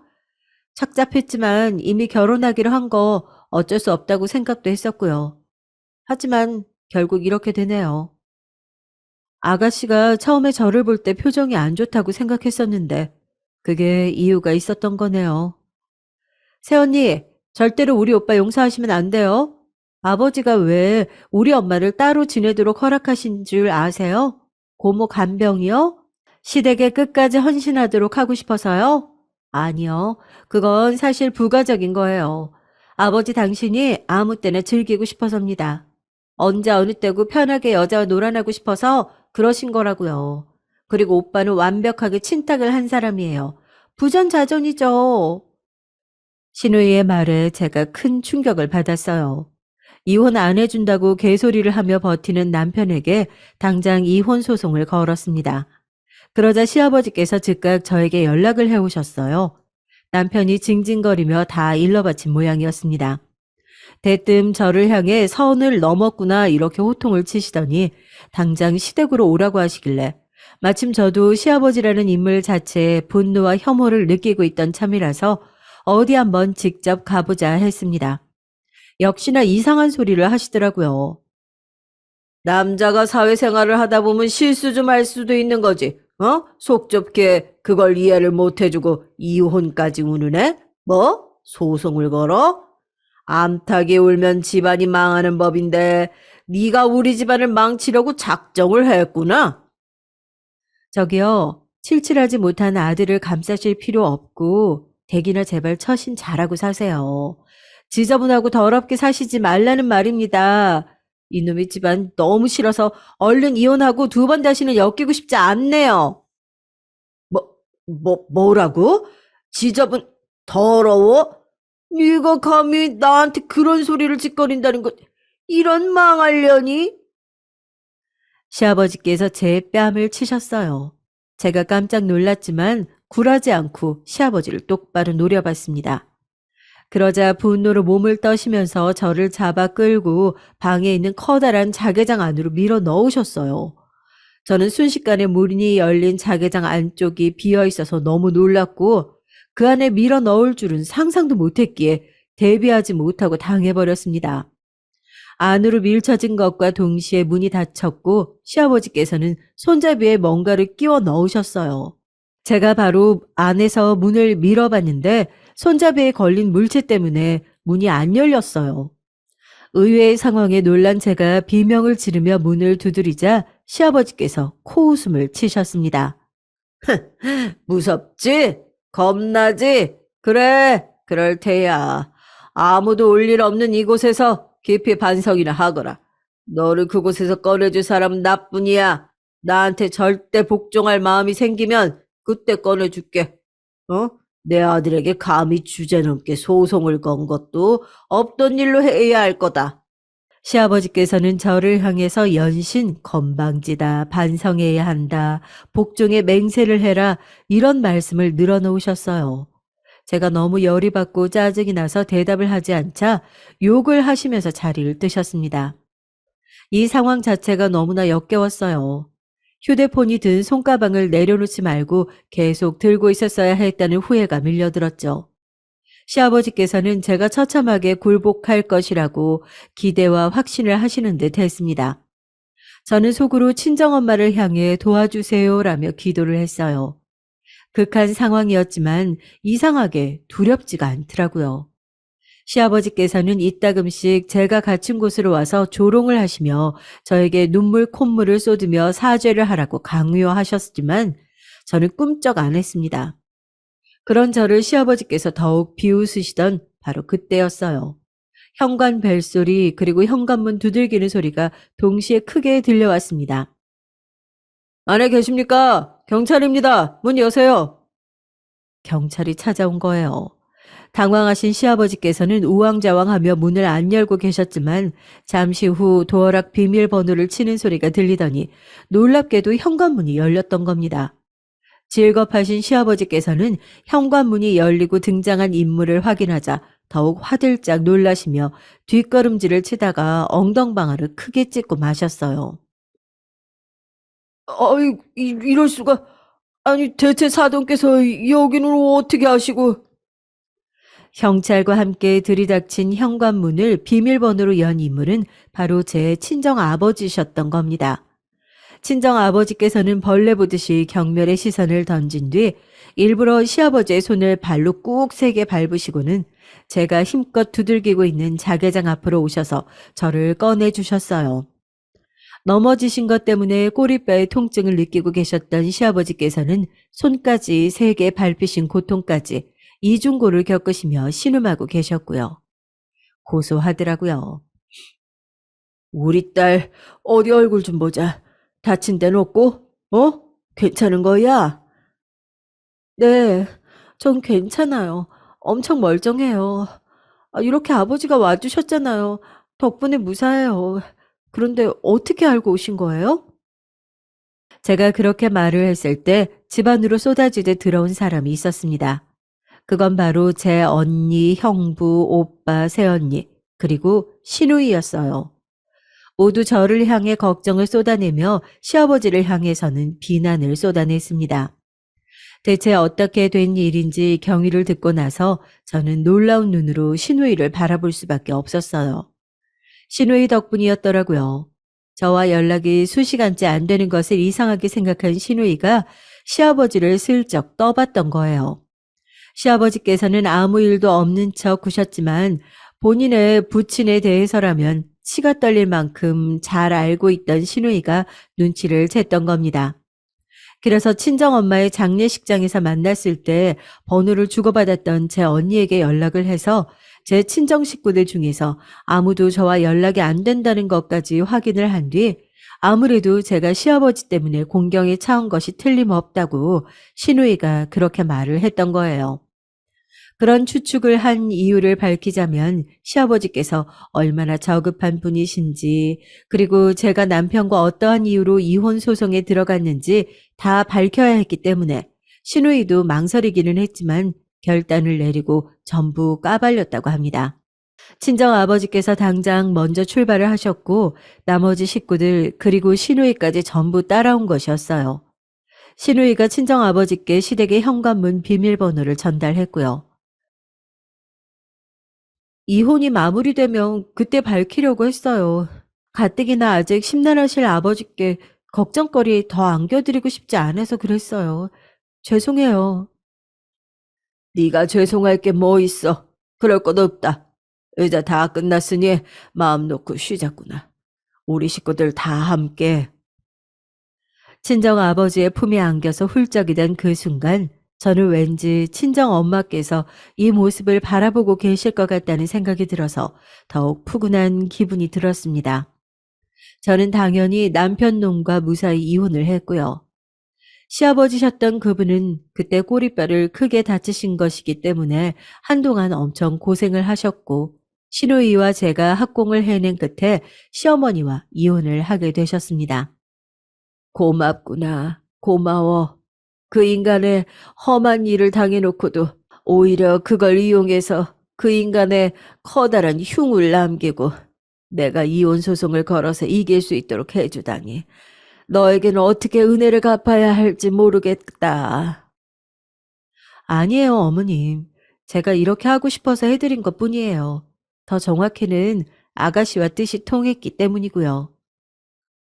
눈물을 글썽이며 제 손을 잡아주시는 시어머니의 모습에 저는 이상하게 친정엄마의 모습이 겹쳐 보였어요. 그건 어쩌면 시간이 그때로부터 꽤 흐를 동안 시어머니와 더욱 돈독한 관계가 되어서 마치 모녀지간의 그림처럼 보이게 되리라는 것을 예고하는 것이었을지도 모르겠고요. 시누이는 저에게 친자매 같은 존재가 됐고요. 저에게 각각 시아버지, 남편이었던 그 양반들을 알아서 그 이후로 패가망신의 길만 걸어준 덕분에 모두가 정의는 살아있다고 즐겁게 쑥덕거렸답니다. 안녕하세요. 저는 경기도 용인에서 거주하는 여자입니다. 요즘 날씨가 추워져서 거리에 붕어빵을 파는 분들이 많아지셨더라고요. 여러분은 붕어빵을 좋아하시나요? 저는 겨울이 되면 붕어빵이나 풀빵을 파는 분들을 볼 때마다 저 어릴 때가 그렇게 생각이 나요. 왜냐하면 제가 어릴 때 엄마 손을 꼭 잡고 겨울에 붕어빵 장사를 했었기 때문이에요. 엄마도 똑같은 마음이신지 겨울만 되면 그렇게 먹지 않아도 붕어빵이랑 풀빵을 자주 사신다고 합니다. 사실 우리 엄마는 안 해보신 일이 없는데 그렇게 힘들다고 하는 김치 공장에서도 일하셨고 학습지 교사부터 정수기 점검하는 일, 우유 및 신문 배달, 노래방 장사, 분식집 장사 등 정말 많은 일을 하셨어요. 엄마가 이렇게 일을 할 수밖에 없었던 이유는 어느 집이나 그렇듯 다 사연이 있습니다. 엄마는 여행에서 만난 아빠와 결혼을 했었는데 아빠는 정말 빵점짜리 아빠였어요. 아빠가 본인이 돈을 벌어온다고 엄마에게 잘 다니던 회사도 그만두게 하더니 본인은 노름에 빠져서 보증을 서고 심지어 빚까지 만들었던 거죠. 게다가 바람도 피웠는데 그 상대는 엄마의 절친이었답니다. 그리고 여러분들이 생각하시는 최악의 남편 하시면 뭐가 떠오르시나요? 아마 우리 아빠는 그거에 다 해당이 될 거예요. 간혹 뭐 마누라한테는 못해도 자식한테는 잘한다는 사람도 있던데 우리 아빠는 아니었어요. 저한테도 맨날 소리 지르고 물건 던지고 엄마랑 싸우는 것을 말리면 네가 뭔데 나서냐고 꺼지라는 소리도 하고 했습니다. 여러분은 빚 때문에 사채업자가 집으로 찾아오는 경험 해보신 적 있으세요? 저는 오죽하면 학교에서 집에 갈 때 오늘도 빚쟁이들이 와 있을까 생각하며 집으로 가기도 했습니다. 집에 들어가면 쑥대밭이 되어 있고 제가 가면 빚쟁이가 너희 아빠 어딨냐고 저에게 막 윽박지르고 했었죠. 저는 삼남매 중 첫째였는데 동생과 나이 차이가 꽤 나는 편이었습니다. 막내 남동생이 아주 어렸었는데 와중에 동생을 등에 책가방 대신 메고 빚쟁이들이 돌아갈 때까지 동네를 활보하기도 했었죠. 아빠는 이렇게 식구들이 고통받는 것을 보면서도 도박판에 빠져서 집에도 잘 들어오지 않았어요. 저도 어린 나이지만 이렇게 살 바엔 같이 살고 싶지 않다고 생각을 하기도 했었죠. 심지어 친할머니는 그런 아빠를 오히려 두둔하면서 우리 엄마에게 시집살이를 심하게 하셨는데 글쎄 우리 엄마 보고 네가 내조를 못하니까 우리 아들이 밖으로 도는 거다 그런 소리를 지르곤 하셨습니다. 친할머니가 정말 제가 아는 사람 중에 제일 남아 선호 사상이 심하시거든요. 엄마한테만 그런 건 아니었고 저도 여자니까 저도 대놓고 싫어했습니다. 제가 유치원 다닐 때 저보고 네가 아빠 밥을 차려줘야 한다고 하셨을 정도였어요. 제가 삼남매라고 했는데 둘째도 여자고 막내만 남자아이인데 저와 둘째는 할머니를 만나는 날에는 가기 싫어서 몰래 도망도 칠 정도였습니다. 우리한테는 먹을 것도 안 주고 이름조차 불러준 적이 없고 우리가 가면 무조건 아빠와 막내만 아는 척을 하셨거든요. 나중에 듣기로는 막내 낳기 전에는 친할머니가 엄마에게 갈 때마다 아들 낳으라고 그렇게 소리를 질렀다고 하더라고요. 소리를 지른다고 아들이 나오나요, 여러분? 결국 어쨌든 막내가 남자라 그나마 다행이었지만요. 그러다 엄마는 도저히 견디지 못하고 제가 초등학교 6학년 때 결국 이혼하게 되셨습니다. 사실 그전에는 친할머니가 아빠의 빚을 종종 갚아주셔서 엄마가 그렇게 시집살이를 당하셔도 꾹 참았는데, 제가 초등학교 6학년 때 아빠는 정말 집을 팔아야 할 정도로 보증을 섰고 친할머니도 지쳤는지 이제 도와주지 못한다고 말씀하셨다고 합니다. 친할아버지께서는 엄마가 결혼하고 제가 태어나기 전에 돌아가셔서 없으셨고요. 심지어 엄마는 친정 부모님, 저에게는 외조부신 분들을 일찍 여의셔서 도저히 도움을 요청할 곳이 없다고 하셨어요. 엄마도 막막하지만 이렇게는 못 살겠다 싶으셔서 이혼하자고 아빠에게 말했더니 아빠는 막 소리를 지르고 난리를 쳤다고 합니다. 그래도 엄마는 굳게 마음을 먹으셨고 저와 동생 2명 다 데리고 나오셨대요. 그런데 친할머니도 정말 대단하신 게 막내가 남자잖아요. 저는 아직도 그날을 잊을 수가 없습니다. 엄마가 아빠와 이혼하고 저희 셋을 데리고 급하게 동네에 아는 언니 집에 잠시 신세를 졌는데, 글쎄 친할머니가 그 집으로 찾아온 거예요. 저와 둘째 동생은 둘 다 초등학생이었는데 제가 집에 와서 막내를 데리고 엄마가 일하는 식당으로 가려고 나왔는데 문 앞에 친할머니가 있어서 얼마나 놀랐는지 몰라요. 친할머니는 우리는 본 척도 하지 않더니 정말 말 그대로 막내를 제 품에서 무 뽑듯이 뽑아서 데려갔습니다. 저와 둘째 동생은 너무 놀라서 울면서 할머니를 쫓아갔지만 아무리 그래도 아이가 어른 보폭을 따라잡을 수도 없고 힘에서는 밀리잖아요. 막내 돌려주세요, 할머니. 할머니 안 돼요. 저와 동생이 울면서 막내를 끌어안고 도망치는 할머니를 따라가니까 동네에서 다들 쳐다보시고 도와주시려고 했는데 친할머니는 힘이 어찌나 좋은지 다 물리치고 악을 지르며 막내를 데리고 사라지셨습니다. 저는 막내를 빼앗겼다는 충격이 너무 커서 그대로 엄마한테 가서 상황을 설명하며 울었는데 엄마는 괜찮다고 저를 달래고 바로 친할머니 집으로 가셨어요. 저도 같이 가겠다고 고집 부리고 같이 친할머니 집으로 찾아갔더니 글쎄 친할머니가 뭐라고 하셨는지 아세요? "계집 애들 키우면 됐지. 뭔 아들까지 봐라. 남편 버리고 도망갔으면 그렇게 살아." 어머니, 제 아들이잖아요. 제가 키울 거니까 주세요. "왜 네 아들이야? 우리 아들의 아들이야." 막내는 안에서 울고불고 난리치고 저는 막내 달라고 문을 부여잡고 울고, 그 상황이 되니까 옆집에서 경찰을 불렀더라고요. 경찰이 와서 얘기를 듣더니 할머니 보고 아이를 돌려달라고 했고, 할머니는 경찰이 뭔데 남의 사생활에 관심을 가지냐, 썩 꺼지라고 고래고래 소리를 지르셨죠. 오죽하면 그때 경찰 아저씨가 저희에게 이혼하길 잘했다고 하셨을 정도였습니다. 더 웃긴 건 그때 집에 아빠가 있었는데 아빠가 본인과 다시 재혼해주면 막내를 돌려주겠다고 엄마한테 그러더라고요. 초등학생인 제가 듣기에도 어이가 없었는데 엄마는 어떠셨겠어요? 심지어 본인 친구와 바람까지 난 남편과 어떻게 다시 만나겠냐고요. 당연히 엄마는 단호하게 거절하셨지만 아빠와 친할머니는 막내를 돌려주지 않겠다고 당당하게 나오셨습니다. 애 데려가려면 돈이나 주든가, 어? 애초에 네가 내조를 못하니까 내 아들이 밖으로 나돌았지. 심지어 친할머니는 막내를 데려가려면 아빠의 빚을 갚을 돈을 가져오라고 했습니다. 그렇게 엄마와 저는 막내가 안에서 아무리 울고불고 난리를 쳐도 문을 열어주지 않으니까 어쩔 수 없이 그날은 집으로 돌아오게 됐어요. 그리고 친할머니가 그렇게 난리를 치고 가니까 당연하게도 동네에 소문이 났고 잠시 머무르고 있던 이모의 눈치도 보이더라고요.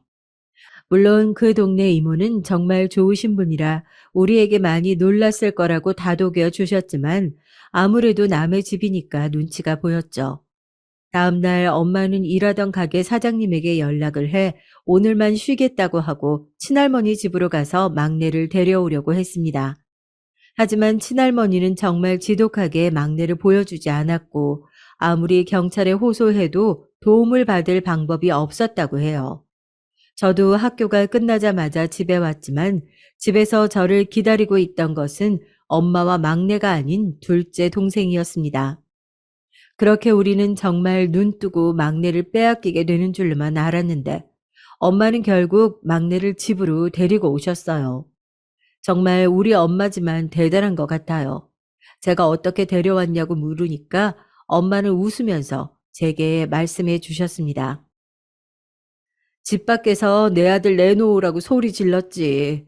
빚쟁이까지 집에 데려오고 친구랑 바람난 남편 버렸으니까 아들까지 훔쳐가냐고 종일 소리를 질렀더니 데려가라던데? 저는 그 당시에 초등학생이었는데 그렇게 말한 엄마가 얼마나 자랑스럽고 대단해 보였는지 모르겠어요. 그렇게 막내를 데려온 엄마는 아빠와 할머니 또 언제 그런 극악무도한 짓을 벌일지 모른다고 동네를 뜨자고 했습니다. 그렇게 우리 삼남매와 엄마는 버스를 3번이나 갈아타고 엄마도 우리도 평생 밟아본 적 없는 지역에 가서 정착하게 됐습니다. 사실 엄마가 결혼을 빨리 해서 그때 엄마 나이도 30대 초반이었는데 지금 생각해보면 그 나이에 어떻게 애들 3명과 타지에 와서 정착했는지 몰라요. 정말 우리 엄마지만 대단하지 않나요, 여러분? 아무튼 그렇게 처음 타지에 와서 제일 먼저 집을 구해야 했는데 아무리 엄마가 뼈 빠지게 식당에서 일을 했어도 집을 당장 구할 만큼 돈이 많지는 않았죠. 그래서 모텔의 달방이라고 하죠. 급하게 방을 마련해서 거기서 학교도 다니고 엄마는 닥치는 대로 일을 하셨습니다. 엄마는 급한 대로 시장에 가서 시장 내에 있는 가게에 백반을 배달하는 일을 구하셨고 또 추가로 신문과 우유 배달 일도 구하셨어요. 저도 학교 가기 전에 일찍 일어나서 엄마와 같이 신문을 배달했는데 둘째와 막내는 재우고 엄마와 둘이 추운 새벽에 손을 호호 불어가며 배달했던 날들을 절대 잊을 수가 없습니다. 그래도 마냥 싫었던 것은 절대 아니었고 오히려 재밌고 엄마와 둘이 있을 수 있으니 제 기억 속엔 좋은 추억으로 남아 있답니다. 그렇게 우리는 정말 한 칸이지만 우리의 집도 마련하게 됐고 엄마는 그 이후에도 붕어빵 장사부터 나물 캐서 팔기도 하시고 그러다 어느 정도 돈이 모이자 노래방도 운영하셨어요. 저도 학교에 갔다 돌아오면 노래방에 가서 청소도 하고 엄마 잠깐 쉬라고 카운터도 봐주고 했답니다. 그때는 제가 고등학생이었는데 노래방에 친구들이 놀러 오면 당당하게 우리 가게라고 하면서 같이 놀기도 하고 서비스도 넣어주고 그러니까 학생들도 많았어요. 저는 우리 엄마가 너무 자랑스러워서 엄마 가게라고 일부러 친구들을 데려오니까 동생들도 친구들을 데려오고 동네에서 유명한 노래방이었습니다.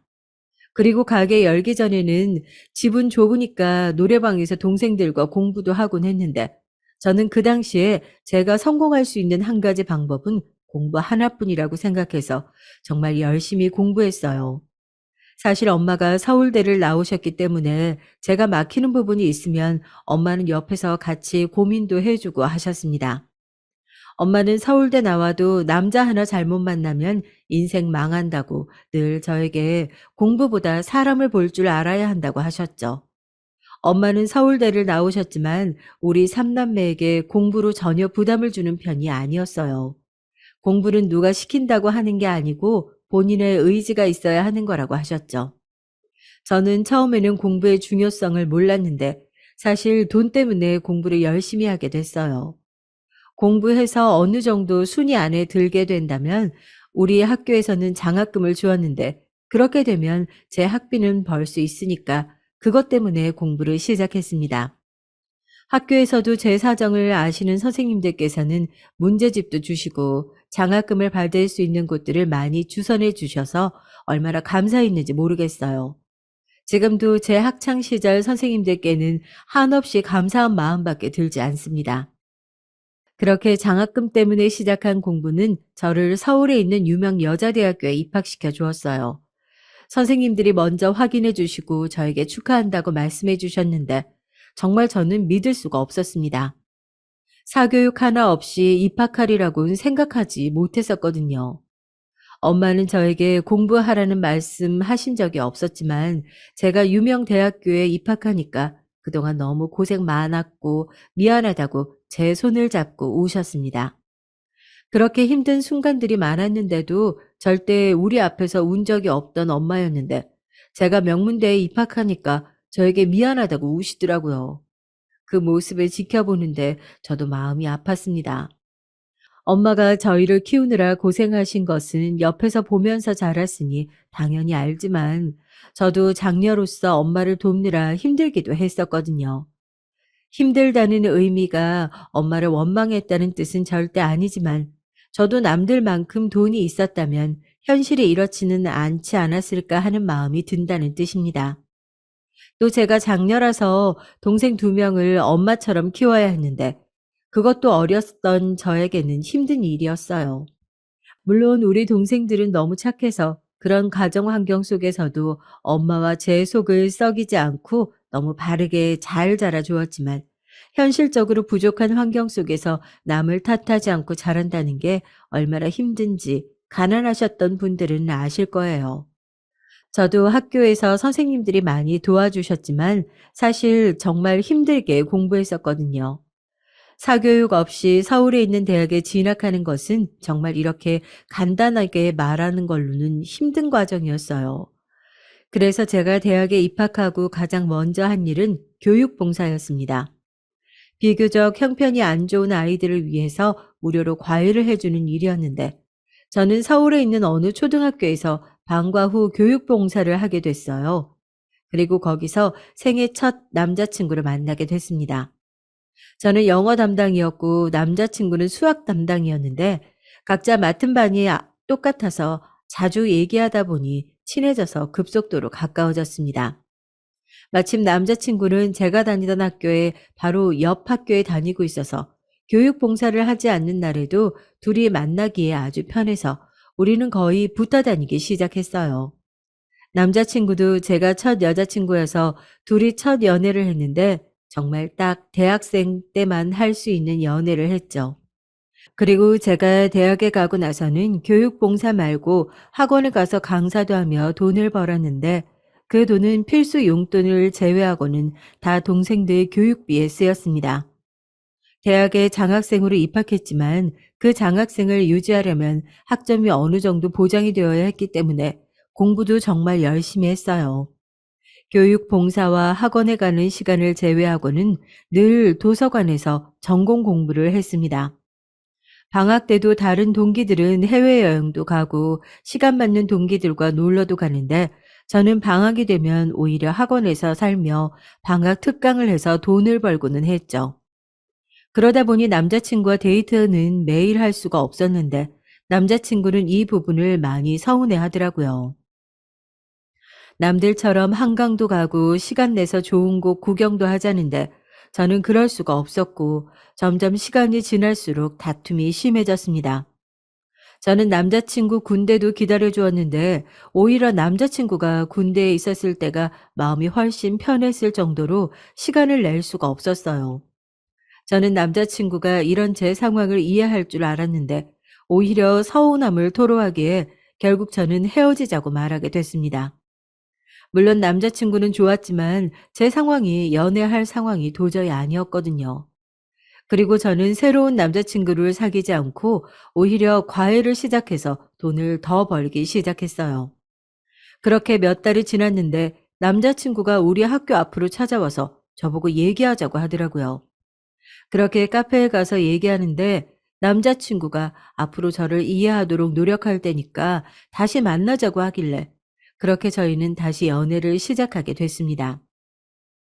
다시 사귀기 전에 저는 일주일에 한두 번은 시간을 낼 수 있지만 그 이상으로는 힘들다고 분명히 말하고 사귀기 시작했어요. 그렇게 우리는 계속 사귀게 됐고 저는 무사히 졸업을 해서 서울에 있는 대기업에 입사도 하게 됐습니다. 대학 시절 내내 놀지는 못하고 오히려 공부하고 돈만 벌었던 기억밖에 없었는데 취업까지 하고 나니까 이제야 숨통이 트이는 기분이 들었습니다. 저는 그래서 요즘도 제 대학 시절을 생각하면 기억나는 건 도서관 뿐인데 정말 축제니 MT니 미팅이니 이런 것들은 제 인생에서 경험해 본 적이 없었기 때문이에요. 그렇다고 아쉽거나 후회하지는 않지만 동시에 제 동생들은 저처럼 살지 않기를 바라게 됐습니다.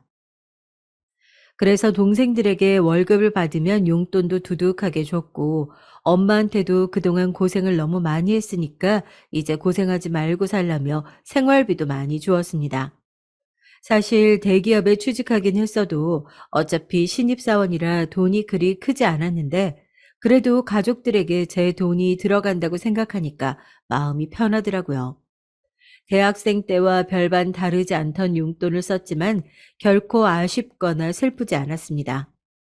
그리고 저는 동시에 남자친구에게 정말 고마운 마음이 들었는데 제가 그렇게 치열하게 살 때 옆에서 묵묵히 버텨준 게 그렇게 고맙더라고요.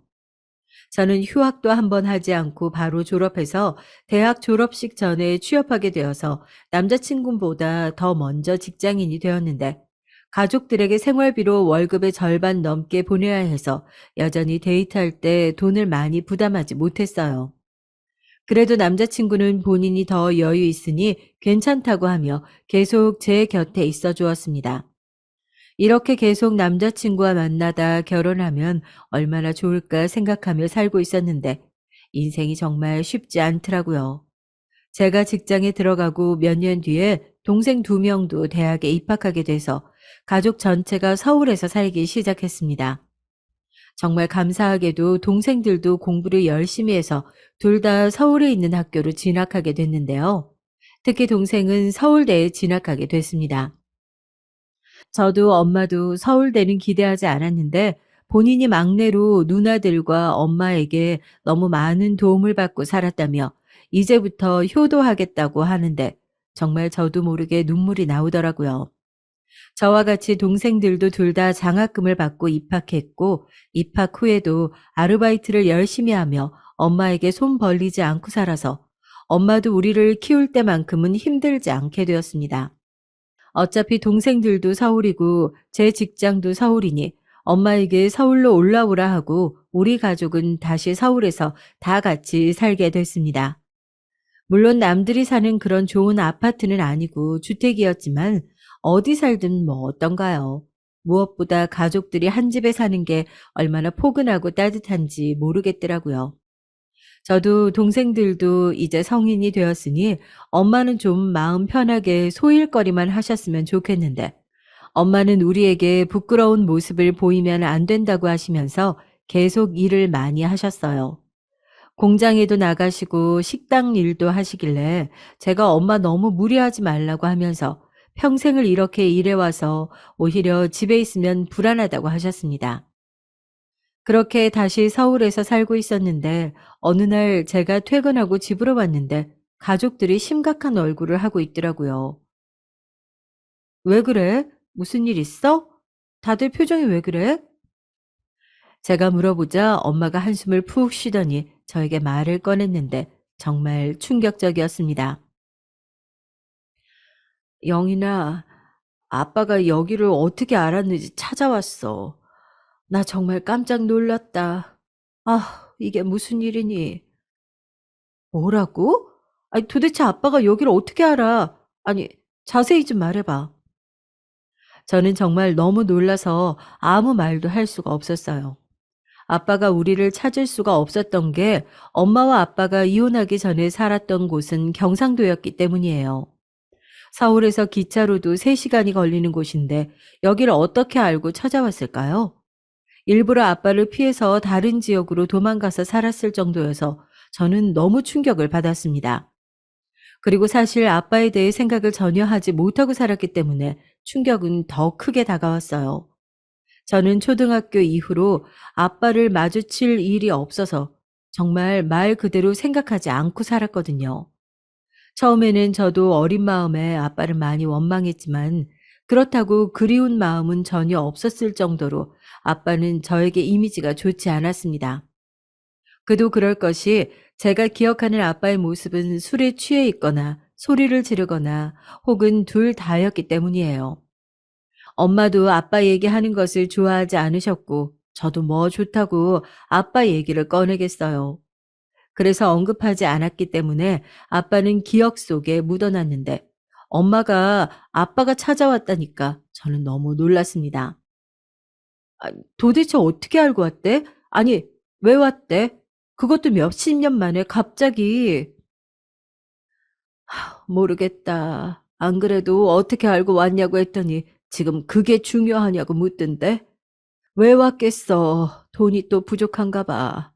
아휴, 그 인간 안 봐도 뻔해.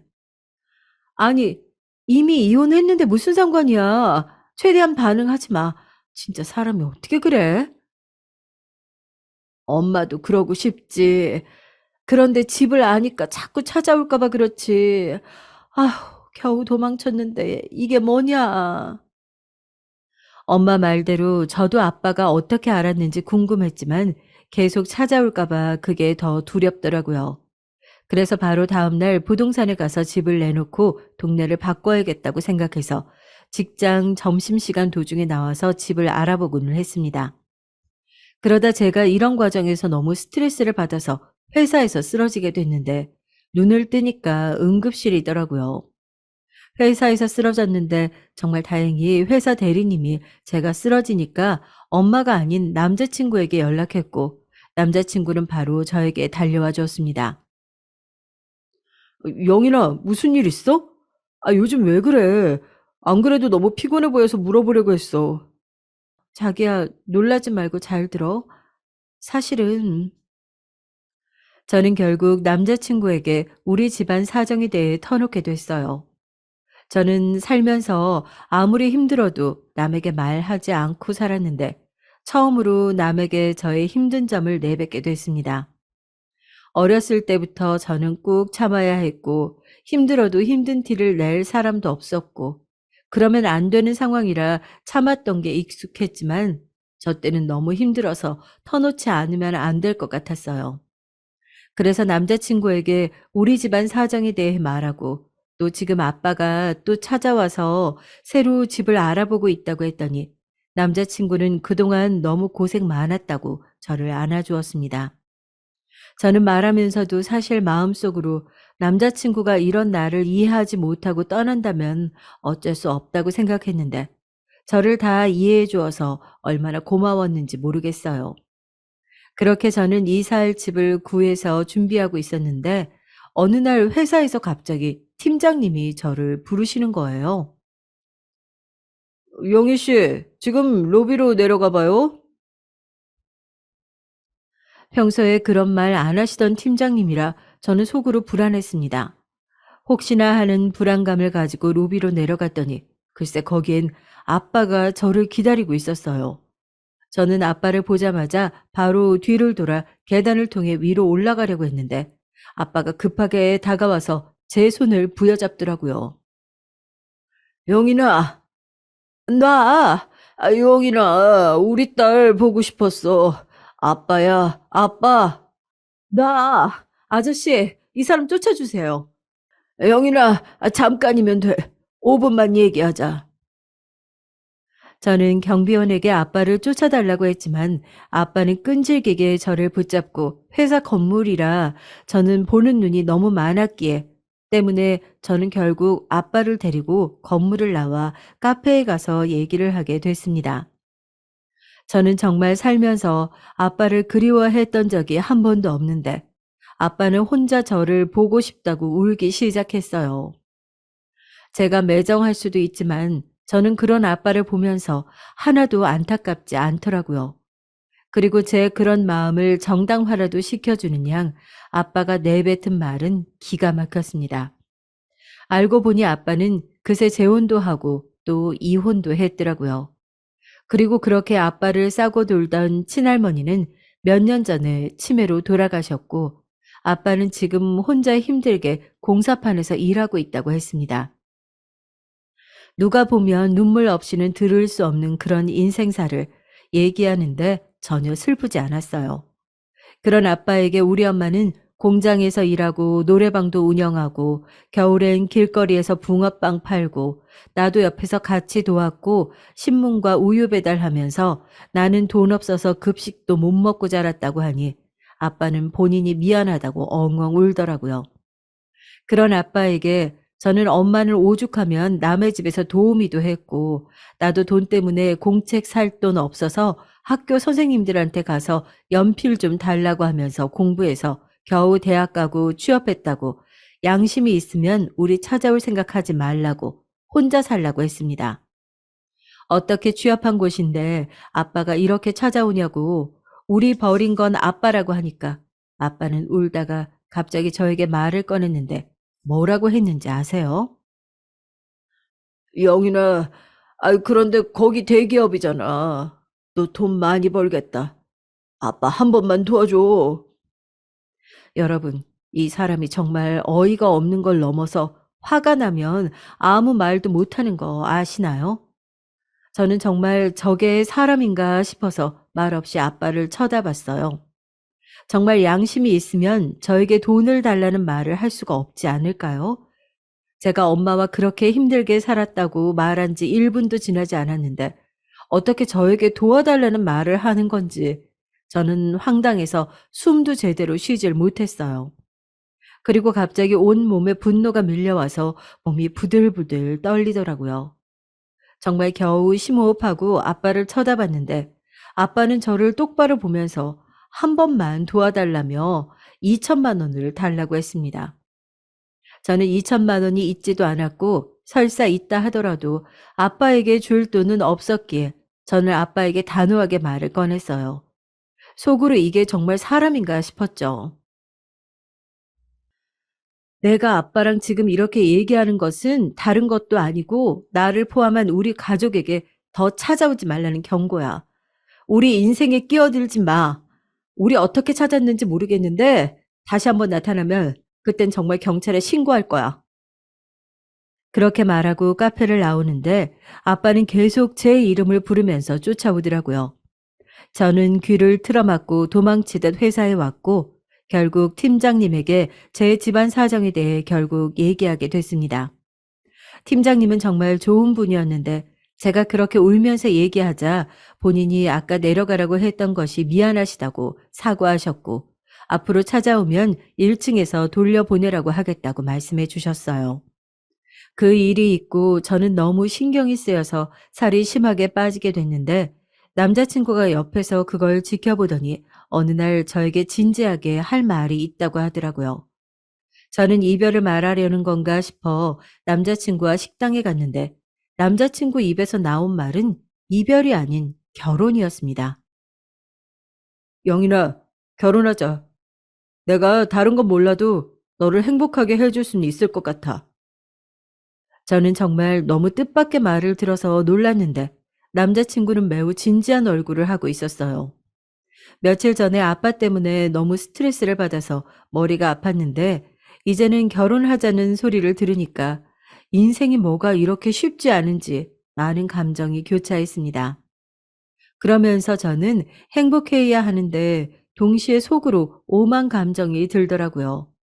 결혼은 현실이라던데 남자친구네 집에서는 어떤 반응이 나올지 걱정이 됐습니다. 혹시 재민 씨 집은 우리 집에 대해서 아는 거 있어? 우리 부모님은 편견이 없으신 분들이야. 자기를 오히려 보듬어 주실 거야. 우리 부모님 정말 따뜻하신 분들이셔. 걱정하지 마. 저는 남자친구 말만 듣고 완전히 마음을 놓을 수는 없었어요. 그래도 일단 인사는 드려보자는 생각이 들어서 바로 주말에 남자친구네 집으로 인사를 가게 됐습니다. 그래도 대학생 때부터 남자친구와 자그만치 몇 년을 만났는데 부모님 얼굴을 보는 것이 처음이라 많이 긴장한 상태로 백화점에서 좋다는 선물도 몇 시간을 골라서 사가게 되었습니다. 안녕하세요. 처음 뵙겠습니다. 어서 와요. 얘기 많이 들었어요. 땡땡 여대 졸업해서 대기업에 다닌다면서요? 재민이에게 얘기 많이 들었어요. 예비 시모는 저를 보자마자 제 학교와 직장을 얘기하며 저를 맞아주셨죠. 저는 어색하게 준비한 과일 바구니와 꽃다발을 선물로 드리고 식탁에 앉아 예비 시부모님과 시누이를 마주하게 되었습니다. 남자친구네 집은 아주 잘 사는 재벌은 아니었지만 그렇다고 우리 집처럼 가난하진 않았고 그냥 정말 평범한 집이었어요. 아버지는 중소기업을 다니시고 어머니는 동네에서 옷가게를 하시더라고요. 정말 밥을 먹는데 밥이 입으로 넘어가는지 코로 넘어가는지 모른 채로 인사를 드리고 집을 나왔습니다. 사실 밥 먹는 내내 긴장해서 얘기를 많이 듣지는 못했는데 예비 시부모님은 저를 마음에 들어 하신 것 같았어요. 저한테 명문대생이라 좋다고 하시며 똑똑한 며느리가 들어와서 좋다고 하셨거든요. 그러면서 예비 시모는 저에게 가족에 대해 조심스럽게 물어보셨는데 저는 그냥 정말 있는 그대로 대답했습니다. 동생 2명이 있고 아버지는 초등학교 때 이혼하셔서 지금 왕래 없이 지낸다고 하니까 남자친구가 부모님에게 미리 얘기를 하지 않았던 건지 처음엔 2분 다 놀라시더라고요. 아무래도 어른들이라 이혼 가정에 대해 편견이 있으신 건가 싶었는데 그래도 어떻게 넘어갔던 것 같아요. 아마 반대하기엔 제가 명문 여대를 나오고 직장도 남자친구보다 훨씬 좋은 곳을 다니니까 일단 대놓고 반대하진 않은 것 같았죠. 그리고 저도 남자친구를 우리 집으로 데려가서 엄마와 동생들에게 보여주었는데 정말 의외로 둘째 동생이 남자친구를 반대하더라고요. 언니, 뭔가 내가 이런 말 하면 웃길 텐데 예비 형부 눈빛이 이상해. 아니, 다른 것도 아니고 눈빛이 이상하다는 건 또 뭐야? 아니, 딱 보면 알잖아. 예비 형부는 눈빛이 그렇게 좋은 것 같지 않아. 엄마는 어때? 엄마도 눈빛이 별로 같아? 말해줘. 몇 번 더 보면 알겠지. 아직은 모르겠다. 그렇게 양가 인사를 마무리했고 우리 집에서는 남자친구를 그렇게 반기진 않았지만 엄마는 아무래도 우리가 이혼 가정이라 조심스러우신 것 같았어요. 그렇게 양가 인사를 올리고 남자친구와 슬슬 결혼 준비를 시작하고 있었는데 갑자기 어느 날 시어머니에게 연락이 왔습니다.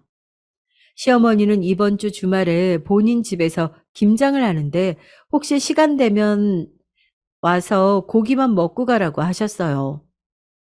김장할 필요는 없고 신우랑 다 할 건데 고기를 먹을 거라 같이 맛있는 저녁을 먹자고 하시더라고요.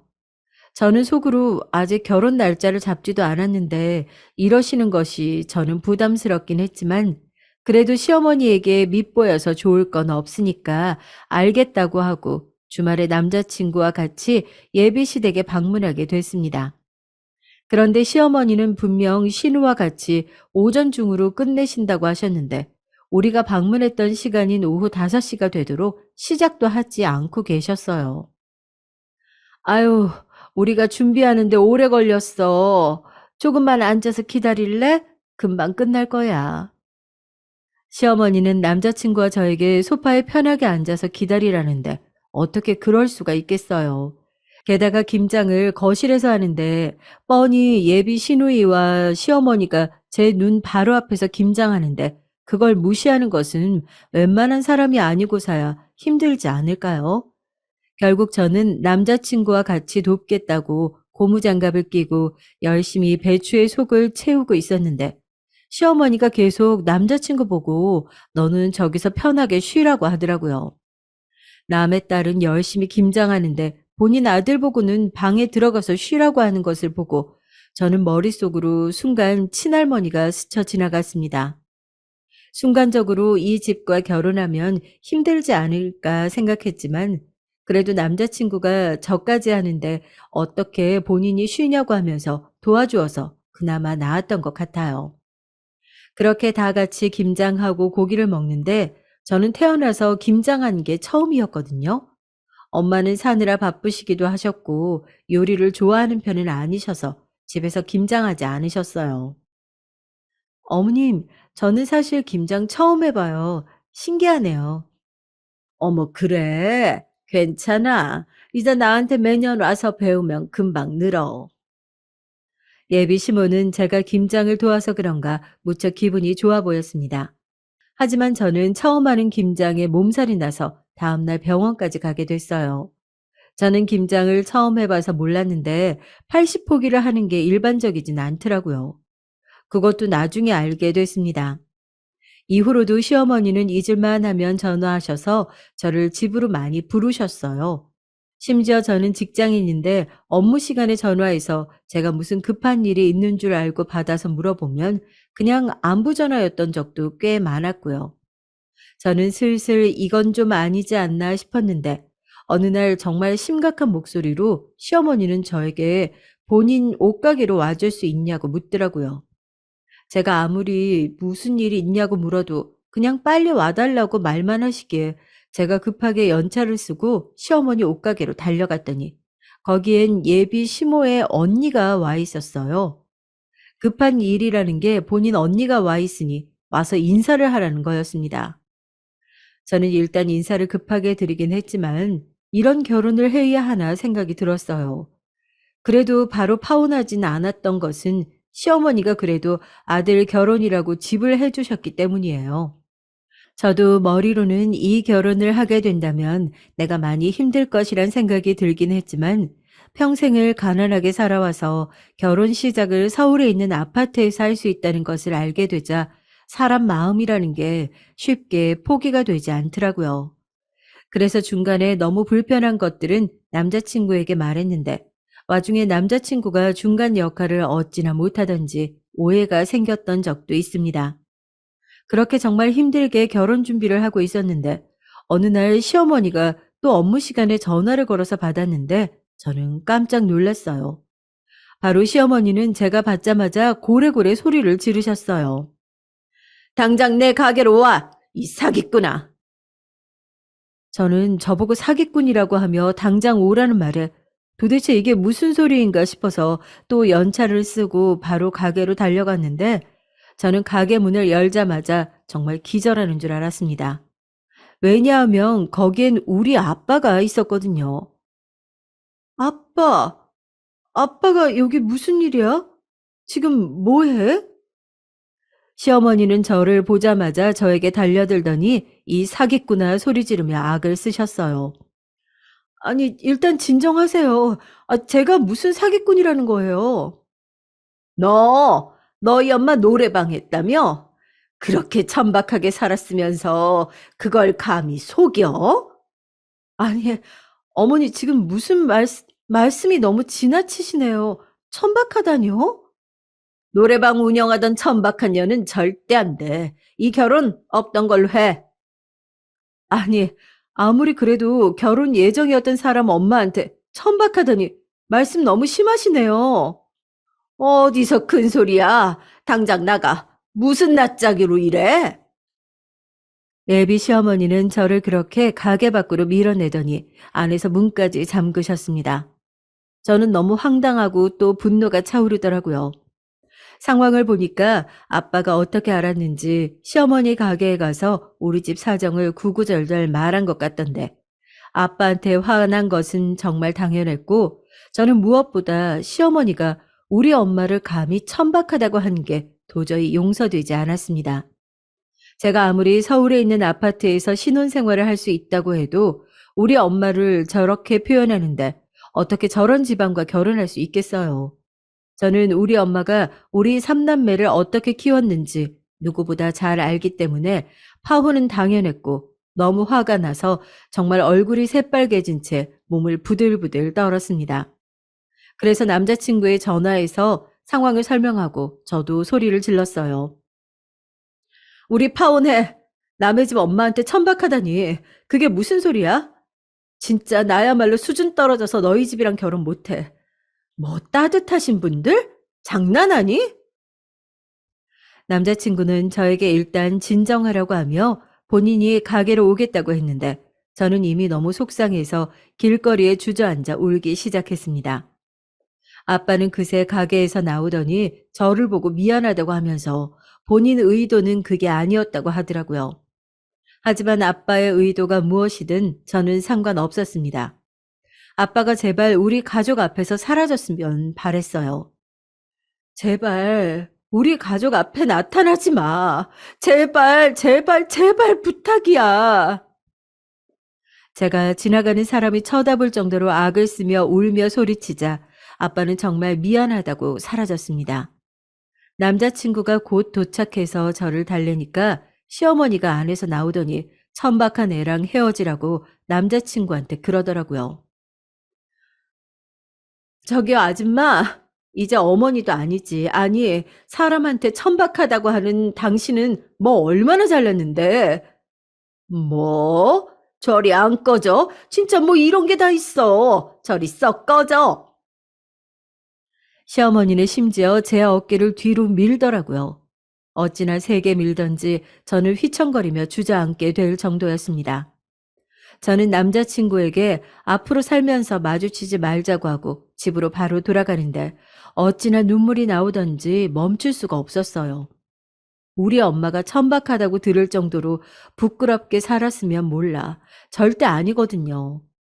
그 추운 겨울에 돈 몇백 원이라도 벌겠다고 온갖 허드렛이란 일은 다 했고 저희한테 부담 주지 않겠다고 돈 없다는 소리는 한 적도 없으세요.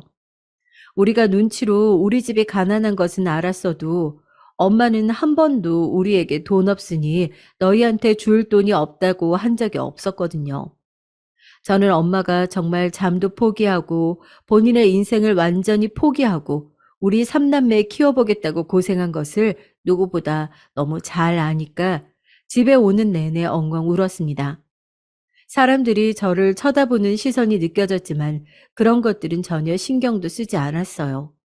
그렇게 집에 도착했는데 또 울면서 집에 들어갈 수 없었습니다. 그렇게 집에 도착했지만 들어가지도 못하고 집 앞에서 겨우 진정하고 집에 들어가서 아무 일도 없던 것처럼 행동했어요. 하지만 딸이 있으신 분들은 아실 텐데 아무리 감정을 숨겨도 엄마는 단번에 알아봤습니다. 동생들이 자고 저는 잠을 쉽게 이루지 못해 깨어 있었는데 엄마가 조심스럽게 저에게 묻더라고요. 영희나, 혹시 시댁이랑 무슨 일 있었어? 아니야. 그냥 회사에서 혼나서 그래. 엄마한테 차마 제 입으로 엄마가 천박하다는 소리를 들었다고 말을 하지 못하겠더라고요. 그렇게 저는 다시 출근해서 일을 하고 있었는데 남자친구에게 연락이 와서 받았더니 본인이 미안하다고 일단 만나서 얘기하자 하길래 우리는 끝난 거라고 다시 말하고 연락 자체를 차단했습니다. 그렇게 일주일이 지났는데 그날도 회사에 있던 날인데 막내에게 급하게 연락이 오더라고요. 큰 누나, 지금 바빠? 아니, 엄마 지금 화난 채로 누나 시어머니 가게로 달려갔어. 뭐? 그게 무슨 소리야? 자세히 설명해봐. 아니, 누나한테 무슨 일 생긴 줄 알고 엄마가 매형한테 전화했는데, 그동안 있었던 일들을 매형이 엄마한테 다 말했나 봐.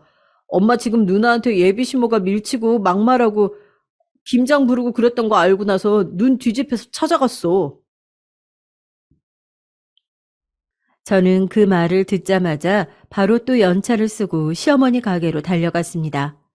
급하게 택시를 불러서 시어머니 가게에 도착했더니 다행히도 제가 더 먼저 도착했더라고요.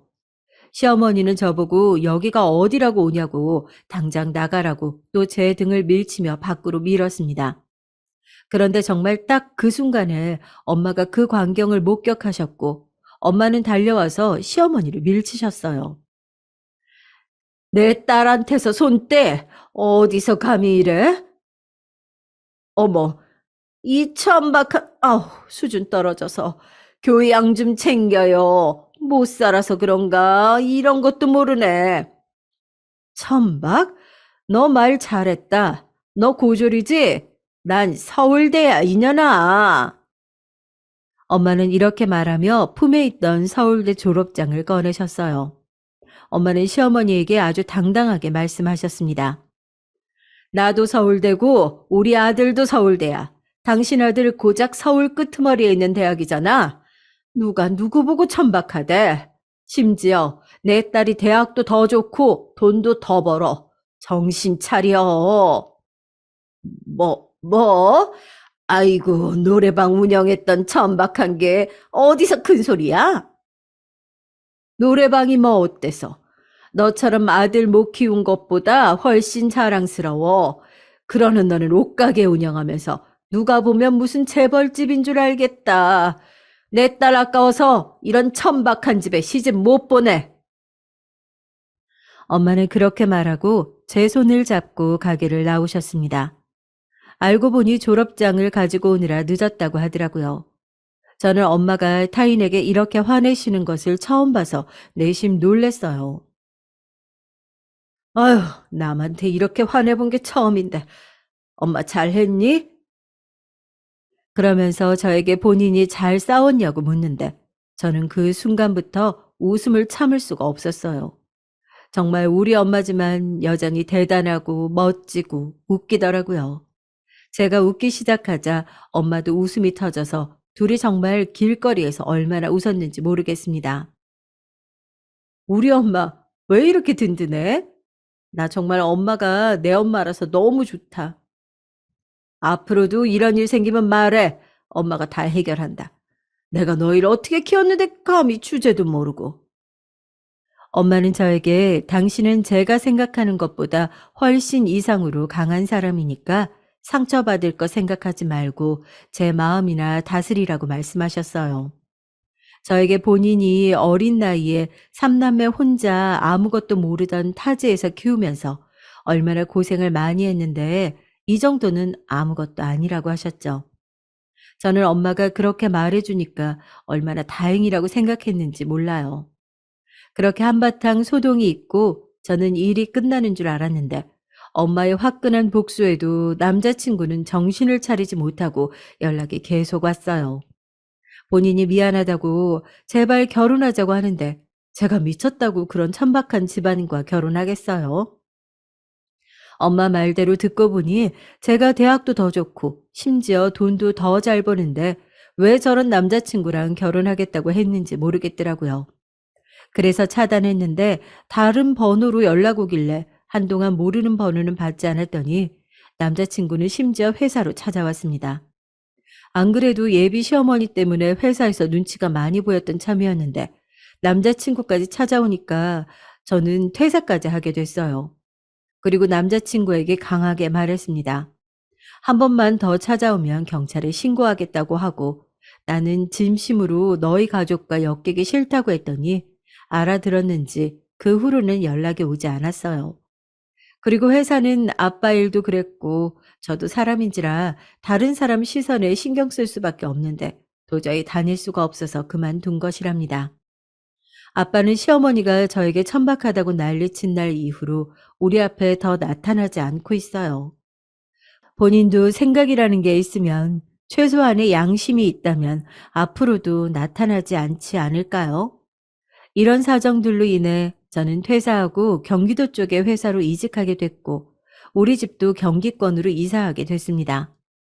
정말 어릴 때부터 이런 파란만장한 일들이 왜 우리 가족에게 일어나는 것일까 생각도 많이 했었는데 왜 동트기 전이 가장 어둡다고 하잖아요. 제가 서울에서 경기권으로 이사하고 이직하게 되니까 정말 놀랍게도 새로운 인연이 저에게 찾아왔습니다. 전 남자친구와는 비교도 안 될 정도로 잘생기고 키도 크고 무엇보다 능력이 좋고 결정적으로 시부모님이 아주 좋으세요. 제가 전 남자친구와의 트라우마로 인해 일부러 첫 만남에 우리 가정사를 말했고 엄마가 그동안 하셨던 일들이 노래방 장사, 붕어빵 장사, 공장 나가기 등이라고 말했더니 시부모님은 제 예상보다 눈에 띄게 놀라셨습니다. 속으로 그냥 나는 결혼하면 안 되나 보다 생각했는데 그 다음 반응이 정말 놀라웠어요. 새로운 예비 시어머니는 제 손을 잡고 그동안 너무 고생 많았다고 이제 앞으로 꽃길만 걷자고 하시더라고요. 저는 너무 놀라서 아무 말도 하지 못했는데 예비 시아버지도 저에게 어머님이 너무 훌륭하셔서 이렇게 자식도 잘 키우셨다고 본인들이 복덩이를 얻은 것 같다고 하셨습니다. 저는 그 말을 듣자마자 눈물이 저도 모르게 흘렀고, 사실 전 남자친구와 이것 때문에 결국 파혼하게 되었다고 고백하니 예비 시부모님은 크게 분노하시며 그런 집과는 상종도 하지 말라고 하셨어요. 그래서 저는 지금은 아주 행복하게 결혼 준비를 하고 있답니다. 심지어 알고 보니 예비 시아버지도 서울대를 나오셔서 우리 엄마와 동문이라고 하시더라고요. 저를 어찌나 예뻐하시는지 공주라고 부르시는데 정말 몸둘 바를 모르겠어요. 예비 시댁에서 사랑받는 저를 보고 엄마는 감격하셨는지 눈물까지 글썽이셨습니다. 속으로 그렇게 복수하고 많은 생각이 들었다고 하시더라고요. 저는 그래서 과거는 잊고 그냥 우리끼리 행복하게 여생을 살자고 했답니다. 결혼을 앞두고 엄마와 많은 얘기를 하게 되는데 지금 되돌아보면 정말 우리 인생이 쉽지 않았더라고요. 지금이야 저도 웃으면서 얘기하고 이렇게 사연까지 보낼 수 있지만 정말 저 시절엔 너무 힘들어서 하루라도 안 운 날이 없을 정도였어요. 특히 시어머니가 우리 엄마한테 천박하다고 했던 날 이후로는 시어머니와 비슷한 체형의 사람만 봐도 제가 경기를 일으켜서 일상생활조차 불가했던 나날들이었죠. 그래도 정말 이 또한 지나가리라는 마음으로 굳게 견뎠더니 훨씬 비교도 안 될 정도로 좋은 사람을 만났고 정말 좋으신 시부모님 품 안에서 결혼 준비를 할 수 있더라고요. 그래서 저는 지금 정말 만족스러운 삶을 살고 있답니다. 시련이 있으면 다음에 올 행복을 찾으라는 말이 무슨 뜻인지 이제 알 것 같아요. 제 사연은 여기까지입니다. 저는 아직도 그래서 길거리에서 붕어빵을 보면 이제껏 잊었던 일들이 생각이 나더라고요.